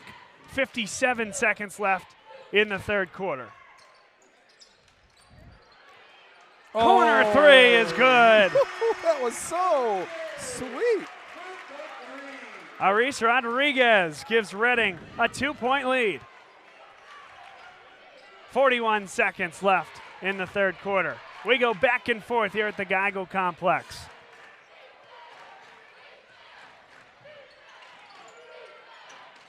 Oh, look out! Lazy look pass, out! Alcantara. Oh! 2 hands for safety. 19 seconds left. Oh, my. Wood trying to get one more bucket, stymie a bit of this Reading momentum that subsists here in the final few minutes. Deep 3 won't go. Nouse came up with a rebound, plenty of time. Count it, and 1 with 4 seconds left on the clock. Just when you thought everything was going the way of the Red Knights, specifically after the 2-handed jam by Daniel Alcantara, Mike Nouse, offensive rebound, and 1. I think that's been the story for this game. Every time when you think Reading seems to have an opening and kind of claws up to a little bit of lead, here comes Archbishop Wood right back into it. Nouse completes the old-fashioned. They're going to get a great look here. 2 seconds. Ruben Rodriguez, yes, sir. You cannot let him go the length of the court like that. You got to stop the ball. But, wow, easier said than done with Rodriguez. Wow. So, Bruce, I think something that is very important to look at is how teams end quarters. We saw the buzzer beater by Rodriguez to end the half, and now we see the buzzer beater by Rodriguez to end the third quarter. And that's the difference in this game so far. 4 points, right? Now Reading has a 3-point lead. Without those 4 points, they're down 1. Well, and what the energy that a play like that brings to the team going into the huddle, and especially with Rick Perez there. I mean, you just inject him with a little bit of energy, and that's just going to permeate the team. And, that's what you want, that type of momentum, that type of energy. And that's the one thing that if you're Archbishop Wood, you just cannot let happen. Yeah, and you think about the quote-unquote vibe of the huddle. Reading lets up a and 1 off an offensive rebound. Is that what's going to be what you're talking about at the end of the third quarter? Or is it going to be a great play by Ruben Rodriguez? The energy is better in the huddle after that. The same goes for Archbishop Wood. Thanks to our buddies at Apex Auto Exchange. Apex Auto Exchange, locally family-run automotive and ATV dealership in Ephrata. They work with all credit histories, bad credit, no credit, bankruptcies, and more. Certain vehicles on their lot are eligible for buy here, pay here. Inquire at the dealership for specific information. Apex Auto Exchange. Thank you for your support. So we've got an extended run for Marcus Dixon with Carson Howard on the bench with 3 fouls. Bruce just spitballing here with a center of that importance with 3 fouls. When you think about putting him back in? Boy, I think you got to.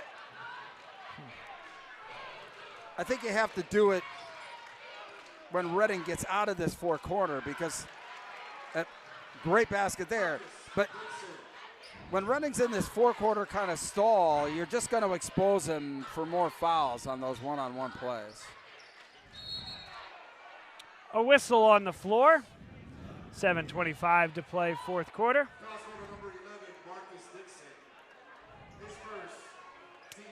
Marcus Dixon picks up the his first, but front end of the 1-and-1 as it's the 7th team foul. So to your point, you'd obviously rather Marcus Dixon taking that foul than Carson Howard. Absolutely. And Dixon, a good finisher on the other end as well. A nice finish down on the other side. And you know, and obviously you can't read minds, but that's got to be in Rick Perez's thought process, you know? Missed the front end of the 1-and-1. Foul shooting been an issue for both sides here today. Moore, good finish. That's great left. And back on top, give Wood all the credit in the world. Oh, wide open. You can't do that, though. That is a coach's nightmare. And in Rick Perez's case, a coach's dream. When you let up the lead, and then you get it right back within about 5 seconds. So we're on the seesaw here at the Geigel complex. 6:50 to go, fourth quarter. Oh, I got to believe he carried that ball. Nothing called there as Nouse resets the offense. Moore trying to create the mismatch. Nouse on the baseline drive. Couldn't finish. What a rebound by Ruben Rodriguez. Here he comes up the floor. Spin move, creates the open look. Alcantara wants a better one inside. Chapman finishes. I mean, incredible ball movement. All 94 feet there by Reading High. And Chapman had Dixon all over him. I like the no call there, but what a strong finish by number 22 in white, Joey Chapman. That's last touched by Reading, they say. Kind of looked like that ball was stripped and then kind of punched the rest of the way out by Moore. Hey, now remember, you know, what we said about we weren't going to do stuff about certain plays. Hey, listen, tough game to appreciate with these two types of teams. Didn't get the roll that time, but Thea Gray, what a pass. Just couldn't handle it. Oh, he was looking at the basket before grabbing the ball. Xavier Davis. Carson Howard checks back into the game with the 3 personal fouls. Tyson Allen out there with 3 for Archbishop Wood as well. Xavier Davis out there with 3 personal fouls. Love the chess match going on now between the two coaches. You got the 5-second count going there. Justin Moore had it poked away by Chapman. Defense all the way out to the logo. 5:37 to play. Reading leading by 3 here at home. So you get another ball handler out there taking out Tyson Allen. Great defender, a little stronger than Laster, but Laster can handle it without having Joey Chapman draped all over it. Good move by Laster. Got met at the rim, last touched by Reading. Good defense there by Davis. A little bit of a size mismatch in there now. Wood awful big and Reading awful small. 5 minutes, 30 seconds left. Rodriguez, what a steal. Throwing it down. I mean, he is just putting on a show tonight with these plays. He's passing no look and he's catching no look. Carson Howard on the other end. Timeout, John Moscow, looking to stymie some of the momentum. Wow. I mean, chess matches, great plays. this is what high school basketball is all about. This is what we expected when we came to this game tonight, and these teams are delivering. I mean, Ruben Rodriguez is so just fun to watch. I mean, it's a joy from up here to watch him play the game, because usually we say how they see the court, but it's more Ruben's just feel for the court, right? Yeah, exactly. The no-look passes, it's not necessarily that he's seeing the court. He already knows it. It's an instinctive brand of basketball that very few players can play.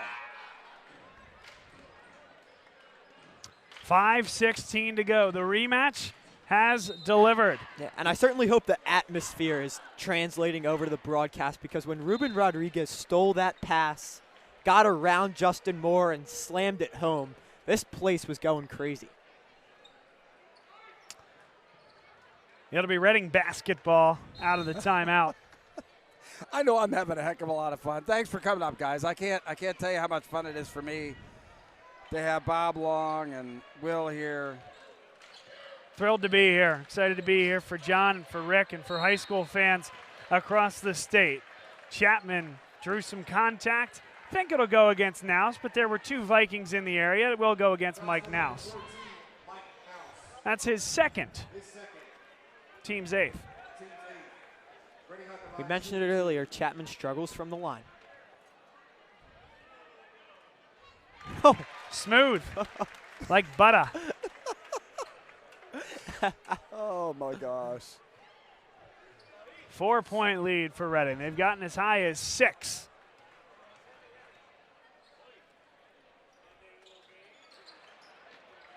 Not as smooth on that one. 4-point lead. Moore fouled and will shoot 2 at the line. Yeah, Reading fall. You know, that's the one thing that's happened tonight.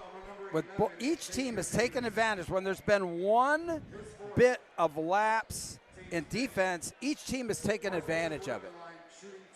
Wood and Reading. A great job to contort his body, draw the contact.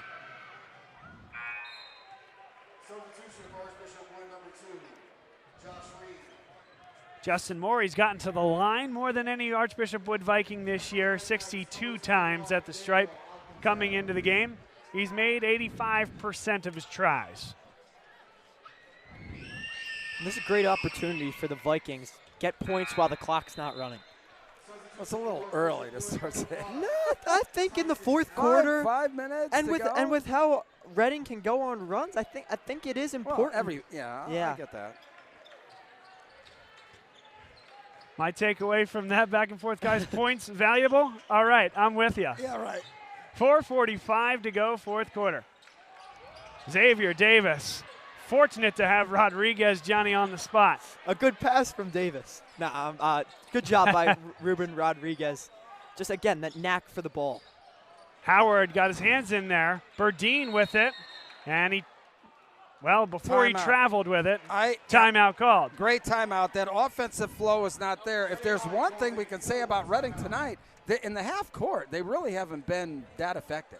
So Rick bringing them to the sidelines, getting them a little bit of instruction on what he expects these guys to do, enforce a little bit more of that offensive flow, because they have been a little bit discombobulated on the offensive end. Yep, and Xavier Davis is as big and strong as they get in high school basketball, and they tried to insert it to him down low.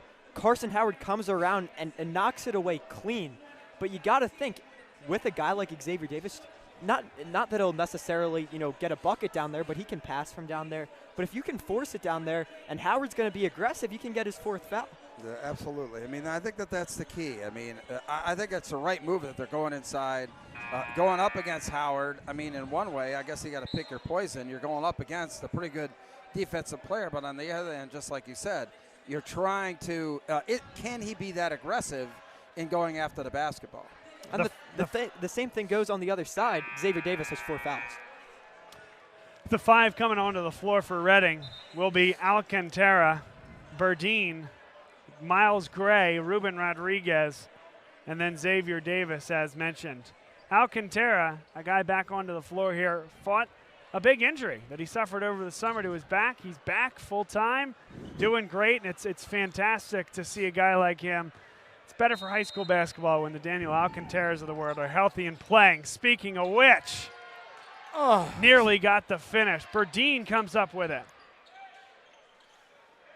Skip pass for Gray, defended by the longer Laster, and they'll reset with 4:15 to play. 2-point game here at the Geico Complex. Rodriguez not going to go that time. And now potentially numbers here for Wood. Reading back pretty well, though. Laster couldn't get it to go. And Ruben Rodriguez wants the basketball. I think that's the right decision. Protect the ball here as the possessions get short.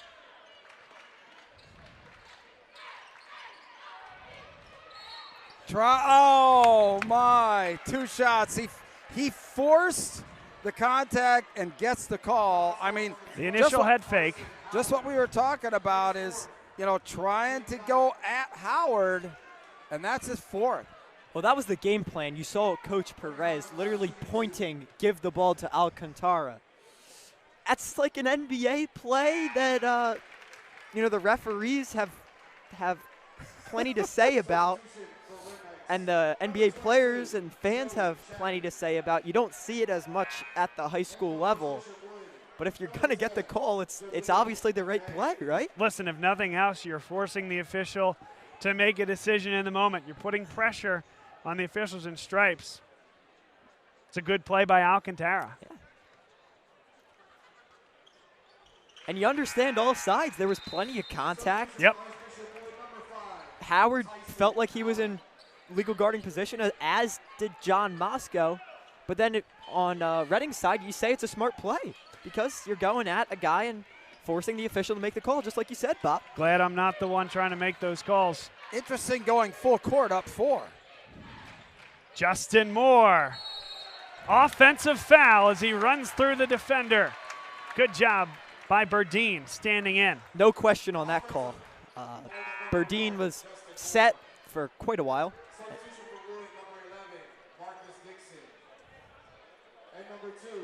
And that's where a jump stop does you a lot of good. So let's see if Rick goes into the 4 corner or the Reading equivalent of the 4 corner. Looks like a horn set instead with 3:23 remaining. Chapman defended by Tyson Allen. Got the defensive matchup he wanted, and he shoots 2 at the line after the foul called. That's going to go against number 11, Marcus Dixon. His second, team's 10th. Reading in the double bonus the rest of the way. This is the patented set for the Red Knights coming down the end. They just kind of spread you out and go mano-a-mano, and we'll see what happens. It's going to come down to the foul line, at least in some respect here, guys, regardless of how the next 3:11 goes. So, Bob, the chess match continues. It's the offensive team on right now for Wood as you take out Dixon and you take out Reed and add Naus and Bethea to the lineup. Oh, look at Naus came up with the basketball, and the foul is going to be called. Naus got hurt. Naus got ticked in the left ankle area there. He's trying to walk this one off. Think he's going to be able to. 6th team foul against Reading. The next will put them into the bonus. This is going to be a long 3 minutes, I got a feeling. So again, Reading in the double bonus. One more Reading foul and Wood will be in the bonus. 3 minutes to go. Rematch of the 2021 state title game at the 6A level. Good finish. Oh, see, I guess found its way in the cylinder. Archbishop Wood can play that game too. Just a jump stop, hard at the rim, but the soft touch. Basil Laster averaging 9 points per game to go along with 4 assists and 5 rebounds. Reading a very unique team in that they're so fast and up-tempo, yet they love to play this spread kind of offense at the end. And they got a great look at the hoop. Miles Gray. And are very effective doing it. More foul is going to be called against Chapman. I don't know how you disagree with that call. They got a lot of wrists there. But it's happening. They're obviously not watching Bob Long Sports on their phone here at the Geico Complex, which I'm shocked. I mean, fans, when a game is going on, turn the game on your phone because then you've got instant replay. Right.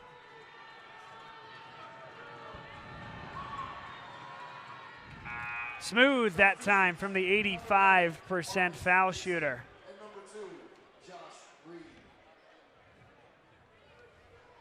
Offense, defense. Reed comes in along with Dixon.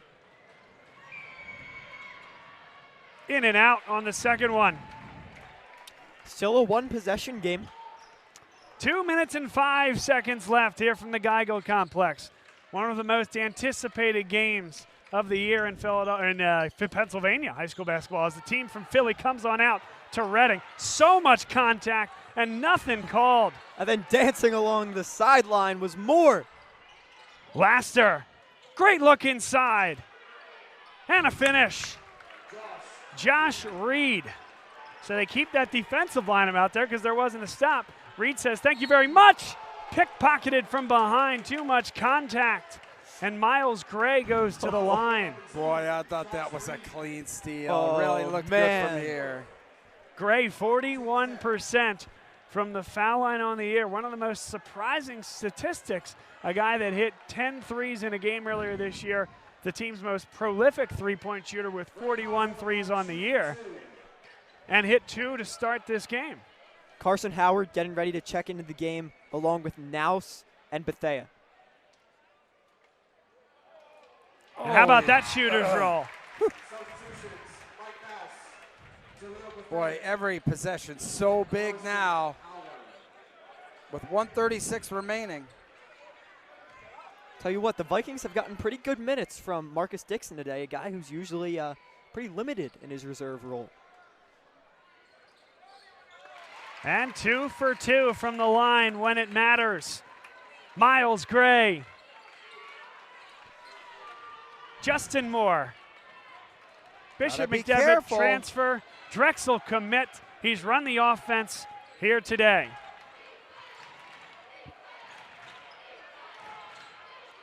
Love that switching defense that Reading's got out there. And a foul is called. That should be on the floor, which will set up a 1-and-1 for Justin Moore. It's almost a matchup zone Reading's playing by letting the Wood players just kind of go through and be picked up by the man on the opposite side there. Tyson Allen, Marcus Dixon check back in. Offense, defense. Games are won and lost at the front end. And Moore calmly hits that one. 1:18 remaining. And the defensive unit is out there for Archbishop Wood. Well, it seems as though Rick Perez has kind of gone steady with his squad. Not a whole lot of offense-defense substitutions. In and out on the second one. Loose ball. Reading comes up with it. It's Chapman. And they throw it away. Laster there.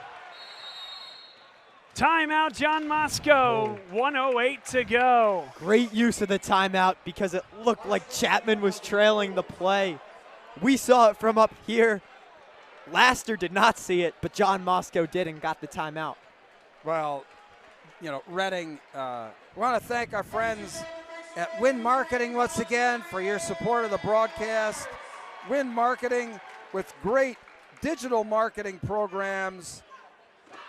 Give them a call at 610-914-3928. They specialize in cost-effective and variety of sources marketing with measurable results, and they reach larger audiences. Win Marketing, thanks for your support of this broadcast at 610-914-3928. Give them a call to find out how they can turn your business into a money machine. So 1:08 remaining. And then want to thank as well Apex Auto Exchange. Stay ahead of the curve. Cars, trucks, and motorcycles. Some wonderful vehicles there.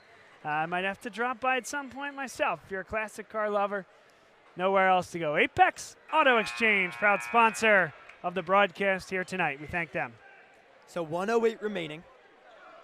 It's going to be Archbishop Wood ball down 2, and it's the quote-unquote offensive unit in the game right now for Wood. You got Justin Moore, Basile Laster, Mike Naus, Carson Howard, and Jaleel Bethea, as Moore has some trouble getting it in. And what a nice catch there by Naus. Man. Makes the little plays, the senior does. I would have thought Moore would have needed to come to that ball, but Laster calmly across the timeline. Under 1 minute to go. Oh, Howard was wide open. They couldn't get in the ball. Now they're looking for a quick steal, if not to foul. There's the foul. It'll send Miles Gray to the line. He actually hit the shot that he shot well after the whistle. My eyes were totally fixed on Carson Howard down on the offensive end. He was obviously the focus of that play, and somehow Reading the great defense. Well, I think a bounce pass does you a lot of good there. Active hands in the passing lane. So what the play call is there, Wood runs an elevator screens play for Jaleel Bethea. Bethea comes off the elevator screens play, and Howard slipped, and everyone came with Bethea, but Bethea just couldn't get it to Howard. Yeah. I mean, big free throw here. 4-point remember game. That play. 49 seconds left. Still plenty of time, of course, for a quick 2 here. Long way to go. Laster. No. Got his own rebound, pulled away. And here's Reading the other way. Exactly right. They didn't need to go to the basket. Good move by Rodriguez. Chapman is fouled by Carson Howard, 31 seconds left. The splash play would have been the lob for the jam. But Ruben Rodriguez calmly pulls it back. Now a veteran on this team. Potentially a game-winning type of play.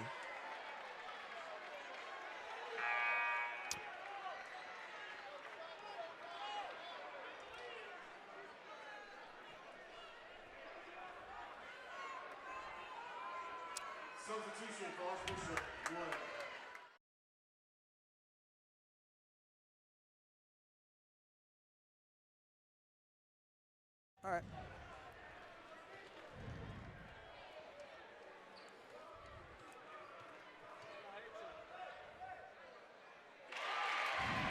So Chapman.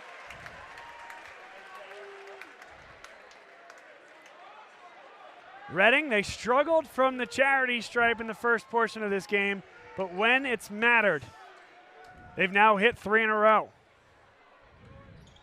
And he does it again. Wow. Wood has to move quickly. May need to look to take a 3 here. Love the extended defense.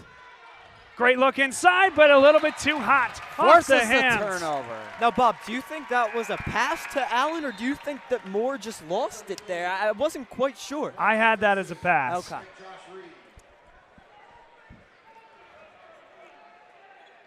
There's really no time to try to get a steal here. It's aggressive defense and quick foul.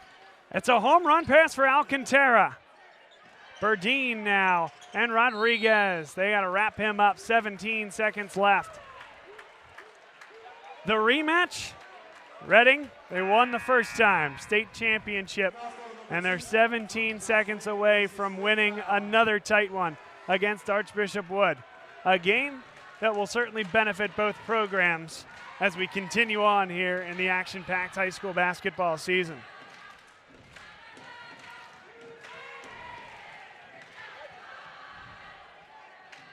Oh. Still a 2-possession game. Rodriguez can ice this one here. Does just that.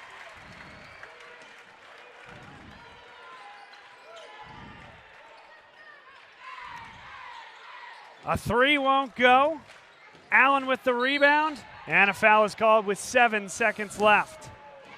Hey, you know, this isn't over. I mean, he's got 2 free throws. Granted, it's a 7-point game right now, but a lot would have to go right in a very short period of time. Well, come on. I mean, you know, we got to keep the suspense going. Well, here's some suspense. We're looking to catch up with Rick Perez and maybe one of the players post-game. In fact, I'm going to leave the rest of the call to you guys. I'm going to hustle down there. Sounds good. Got a couple free throws. Rick's he's going to take a timeout because he really wasn't happy. Actually, I think he wasn't really happy with the officials more than his team there. So Bob Long on his way down for some and there's post-game interviews. There is something that Rick is very upset with the officials about. So he did not take a timeout, clearly. But there was just a huge pause in the action there. If I'm John Moscow, I'm asking questions. Why is there no delay of game warning or something here, as it doesn't seem like anyone is fouled out of the game, so there wouldn't be the ensuing about 30-second delay. That's the proverbial Rick Perez icing the shooter without having to call a timeout play. Yeah, I mean, the classic. No, just a Reading staple. No. That's all right. No, just an odd sequence of events there, but Allen still knocks down the first, and this one will be important. And he knocks that one down as well. So it's a 5-point game, 7.1 seconds remaining, and it's into Rodriguez, and Rodriguez will get fouled immediately by Justin Moore. Yeah. Got to give Bob a good amount of time to get down to the floor. As the Geigel complex is starting to empty out a little bit, there's still a good student presence underneath Reading's basket. You know, even throughout this whole second half, I mean, you know, Wood was coming back, but you always felt like they were swimming upstream. Well, that's what happens when I believe Reading started on a 6-0 run to start that second half, and there was just great energy. 2 Alcantara flushes, 1 Rodriguez flush. So the energy was just in favor of the home Red Knights throughout the second half. And kind of a little hamstrung with the foul trouble with Howard all night long, which, like I said, I felt was a key to the game, is him being able to stay in there. And no good, and that's the final, 64-59. So, you know, people are going to take a look. I tell you what, this game was enormously tight, nip and tuck. But even with that, did you really feel that, you know, in the second half, like I said, I felt that Archbishop Wood just was swimming upstream the whole time. Yeah. And could, even though they did have a 1-point lead, they really never seemed to grasp control of the game. What do you think? No, you're absolutely right. I want to say it was 47-46 when they had that 1-point lead. And right away, Reading goes down and gets a bucket. So you're absolutely correct in saying that there was never a real vibe of Wood having control in the second half, even when they had a lead. You're right. Well, live TV should take precedent here. I know Reading High is going to do their thing in the middle, and our buddy Bob Long is going to have some interviews here momentarily. Reading is going to do their center court traditional end of game ceremony. And then amongst all the chaos that is an end of a basketball game, Bob's going to try and sort it out and you know, find a player and hopefully Rick Perez to talk to. So, Bruce, this is a pretty broad question, but this is my first time being able to see Reading at home. And I have to say, is there a better culture in Pennsylvania than this Reading basketball program? I don't think there is. I really don't. The relationship between Perez and the players, it's one of respect. It's one that they know that Coach Perez is always doing what's right for them.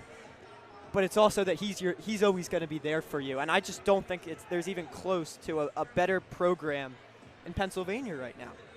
And the reason why is, you know, the program is really followed, you know, by a lot of people across the state because of, you know, what it means to the community and what it stands for. So we'll send it down to Bob. Okay, Who's got guys, Ruben? we have Ruben Rodriguez, Rick Perez, victorious here today against Archbishop Wood. Let's start with you, Ruben. Great game for you. What seemed to go well out there for you guys? We were able to push the ball well in the beginning, and we were losing a lot of our POAs, but we were able to still win some, and we were able to get out on a run, and we were able to get Daniel hot, so everything went well. We noticed that you're both catching and passing when you're not looking. That's unbelievable. What are you seeing out there? Is it more of a feel thing, or what allows you to really run the show that way? The game's definitely slowed down for me, so it's just been easier to give my team the ball and be able to score and still be able to play defense on a great team. So it just made everything easier for me. You go over the 1,000-point mark just last night against Vertical Academy. You guys win that one, followed by this one, a rematch of the state title game. Walk me through this week for Reading basketball. It was a great week. It showed that we could perform on any level and with anyone. We played 2 different types of play styles yesterday and today, and I feel like we did really good. And we still could fix stuff, but it just showed our team and everybody in our city that we could perform. Ruben Rodriguez, thanks so much for being with us. We'll hang on to your coach for a second. Go enjoy this. Thank you, thank you. Thanks to Ruben. And Rick, thank you for your time here before and after the game as well. What a game. I mean, everything, it lived up to the billing. No, like I said, this is the experience that you want to give your kids on both ends, whether it's Archbishop Wood or us. You want your kids to be out on this floor. You want them to experience that mutual respect, that competitiveness. They play at a very high level. They're a great program, so I'm just happy that we could be out here and walk away with a win. That always makes it a little bit better. But, it's just a great environment. Shout out to John Moscow and all they do. But I'm a Red Knight fan. I get the best seat in the house to watch them do what they do beautifully. What did you learn about your team this week? Now that we can finally call it, hey, over this 7-day period, you guys have done some things that we really haven't seen much of before. Guys going over 1,000 points, 10 threes in a game for Miles, 50 points for Ruben. Well, it's actually in 2 weeks, we've played 8 games in the last 12 days. So, these guys have done a great job. Their maturity and the preparation for every game, for every day, taking care of their bodies, on and off the court, has been huge for us. But, this week, I mean, it just showed you just stick with it and the beautiful things. Like I said earlier, you get off that loss from Lower Merion, you can hang your head, but there was many opportunities. We didn't look at Twin Valley as a light opponent. We saw an opportunity for us to grow. We played Daniel Boone. We saw an opportunity for us to grow. One stat that they didn't say is that Ruben had 50 points in 17 minutes. So, but, and then you go and you play Vertical Academy, and you have Archbishop Wood. So as a whole, it was just a joy to watch. But for us, we have to use this to catapult us. These milestones, these opportunities. I've seen a lot of records be broken, and then what does a season mount to be? So I'm just proud that they were able to do that and still continue building this week. Well, thank you for being here, for doing this, taking some time with us. Congrats on the victory. We got some guys up there in the broadcast booth. They're going to be keeping a close eye on you guys into March. Awesome. Bob, you and your crew do an amazing job. It was a pleasure having you down here. You're always welcome in Reading. So, and if anybody's going anywhere to eat, anybody in Philly, go down to the Pike. All right, there's some good places to go down and get yourself some wings and grab yourself a beer if you'd like. We appreciate that. We may take you up on that, the open invite. We'll be back, my friend. All right, take care. Thank you, Rick. Rick Perez, our guest here on the floor. Back to you guys in the booth. That's it for me down here. You guys wrap it up. Thanks for everything. Bruce, so what Bob talked about is, the week as a whole, and you look at it, District 1 opponent, District 1 powerhouse, Lower Merion. Then District 3 opponents, Twin Valley and Daniel Boone. Then national opponent, Vertical Academy. Then District 12 opponent and PA State powerhouse, and you can say the same about Lower Merion as being a PA State powerhouse. PA State powerhouse and District 12 powerhouse, Archbishop Wood. The versatility in what they accomplished this week and the things that they've learned with their team this week, it's not against one team. Oh, yeah, you can learn something against one team, but certainly it's more valuable when you get to see it all collective against a variety of different opponents. Well, and as we talked about, I think pregame as well, the fact too that this was an important week because were high-level opponents that Reading finally has all the pieces back together and played at a very high level. I think that's the big takeaway here is now with, Alcantara back in the lineup. They played very well. The team chemistry, obviously, coming back together. Obviously, Ruben Rodriguez with these passes. Telekinetically, he must be communicating with these guys because he knows where these guys are going to be on the court at any one given time. And that's the important part of a good basketball team. These guys have to play instinctively. They have to play with good chemistry.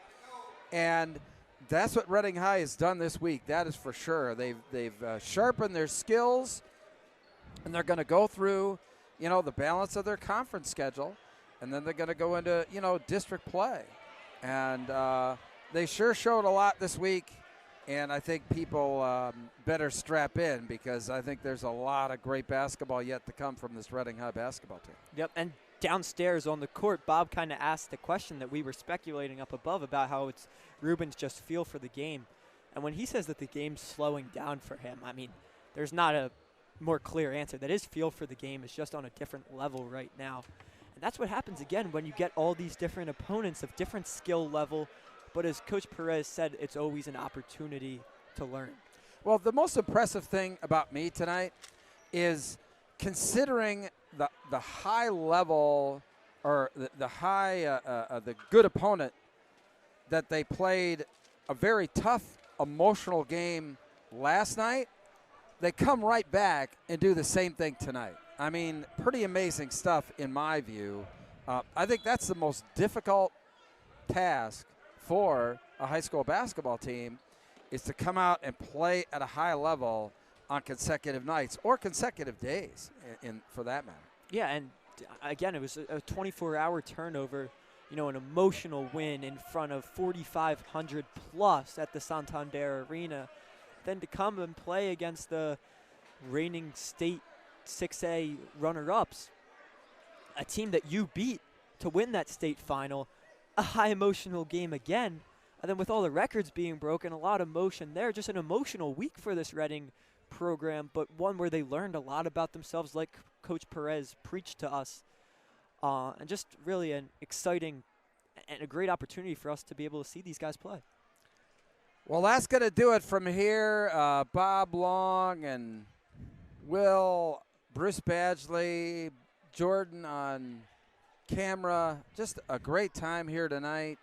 I can't thank you guys enough for, coming up here. It means a lot to the fans here in Reading to have you guys come up. So we really appreciate every opportunity that you guys have to come up. And I think Rick really likes you guys too, which, that has a lot to do with it, But anyway, listen, thanks for joining us tonight. You want to take us out there, Will? Yeah, absolutely. So Bob Long Sports will be back on the air tomorrow. Quick turnaround, just like this Reading Red Knights basketball team.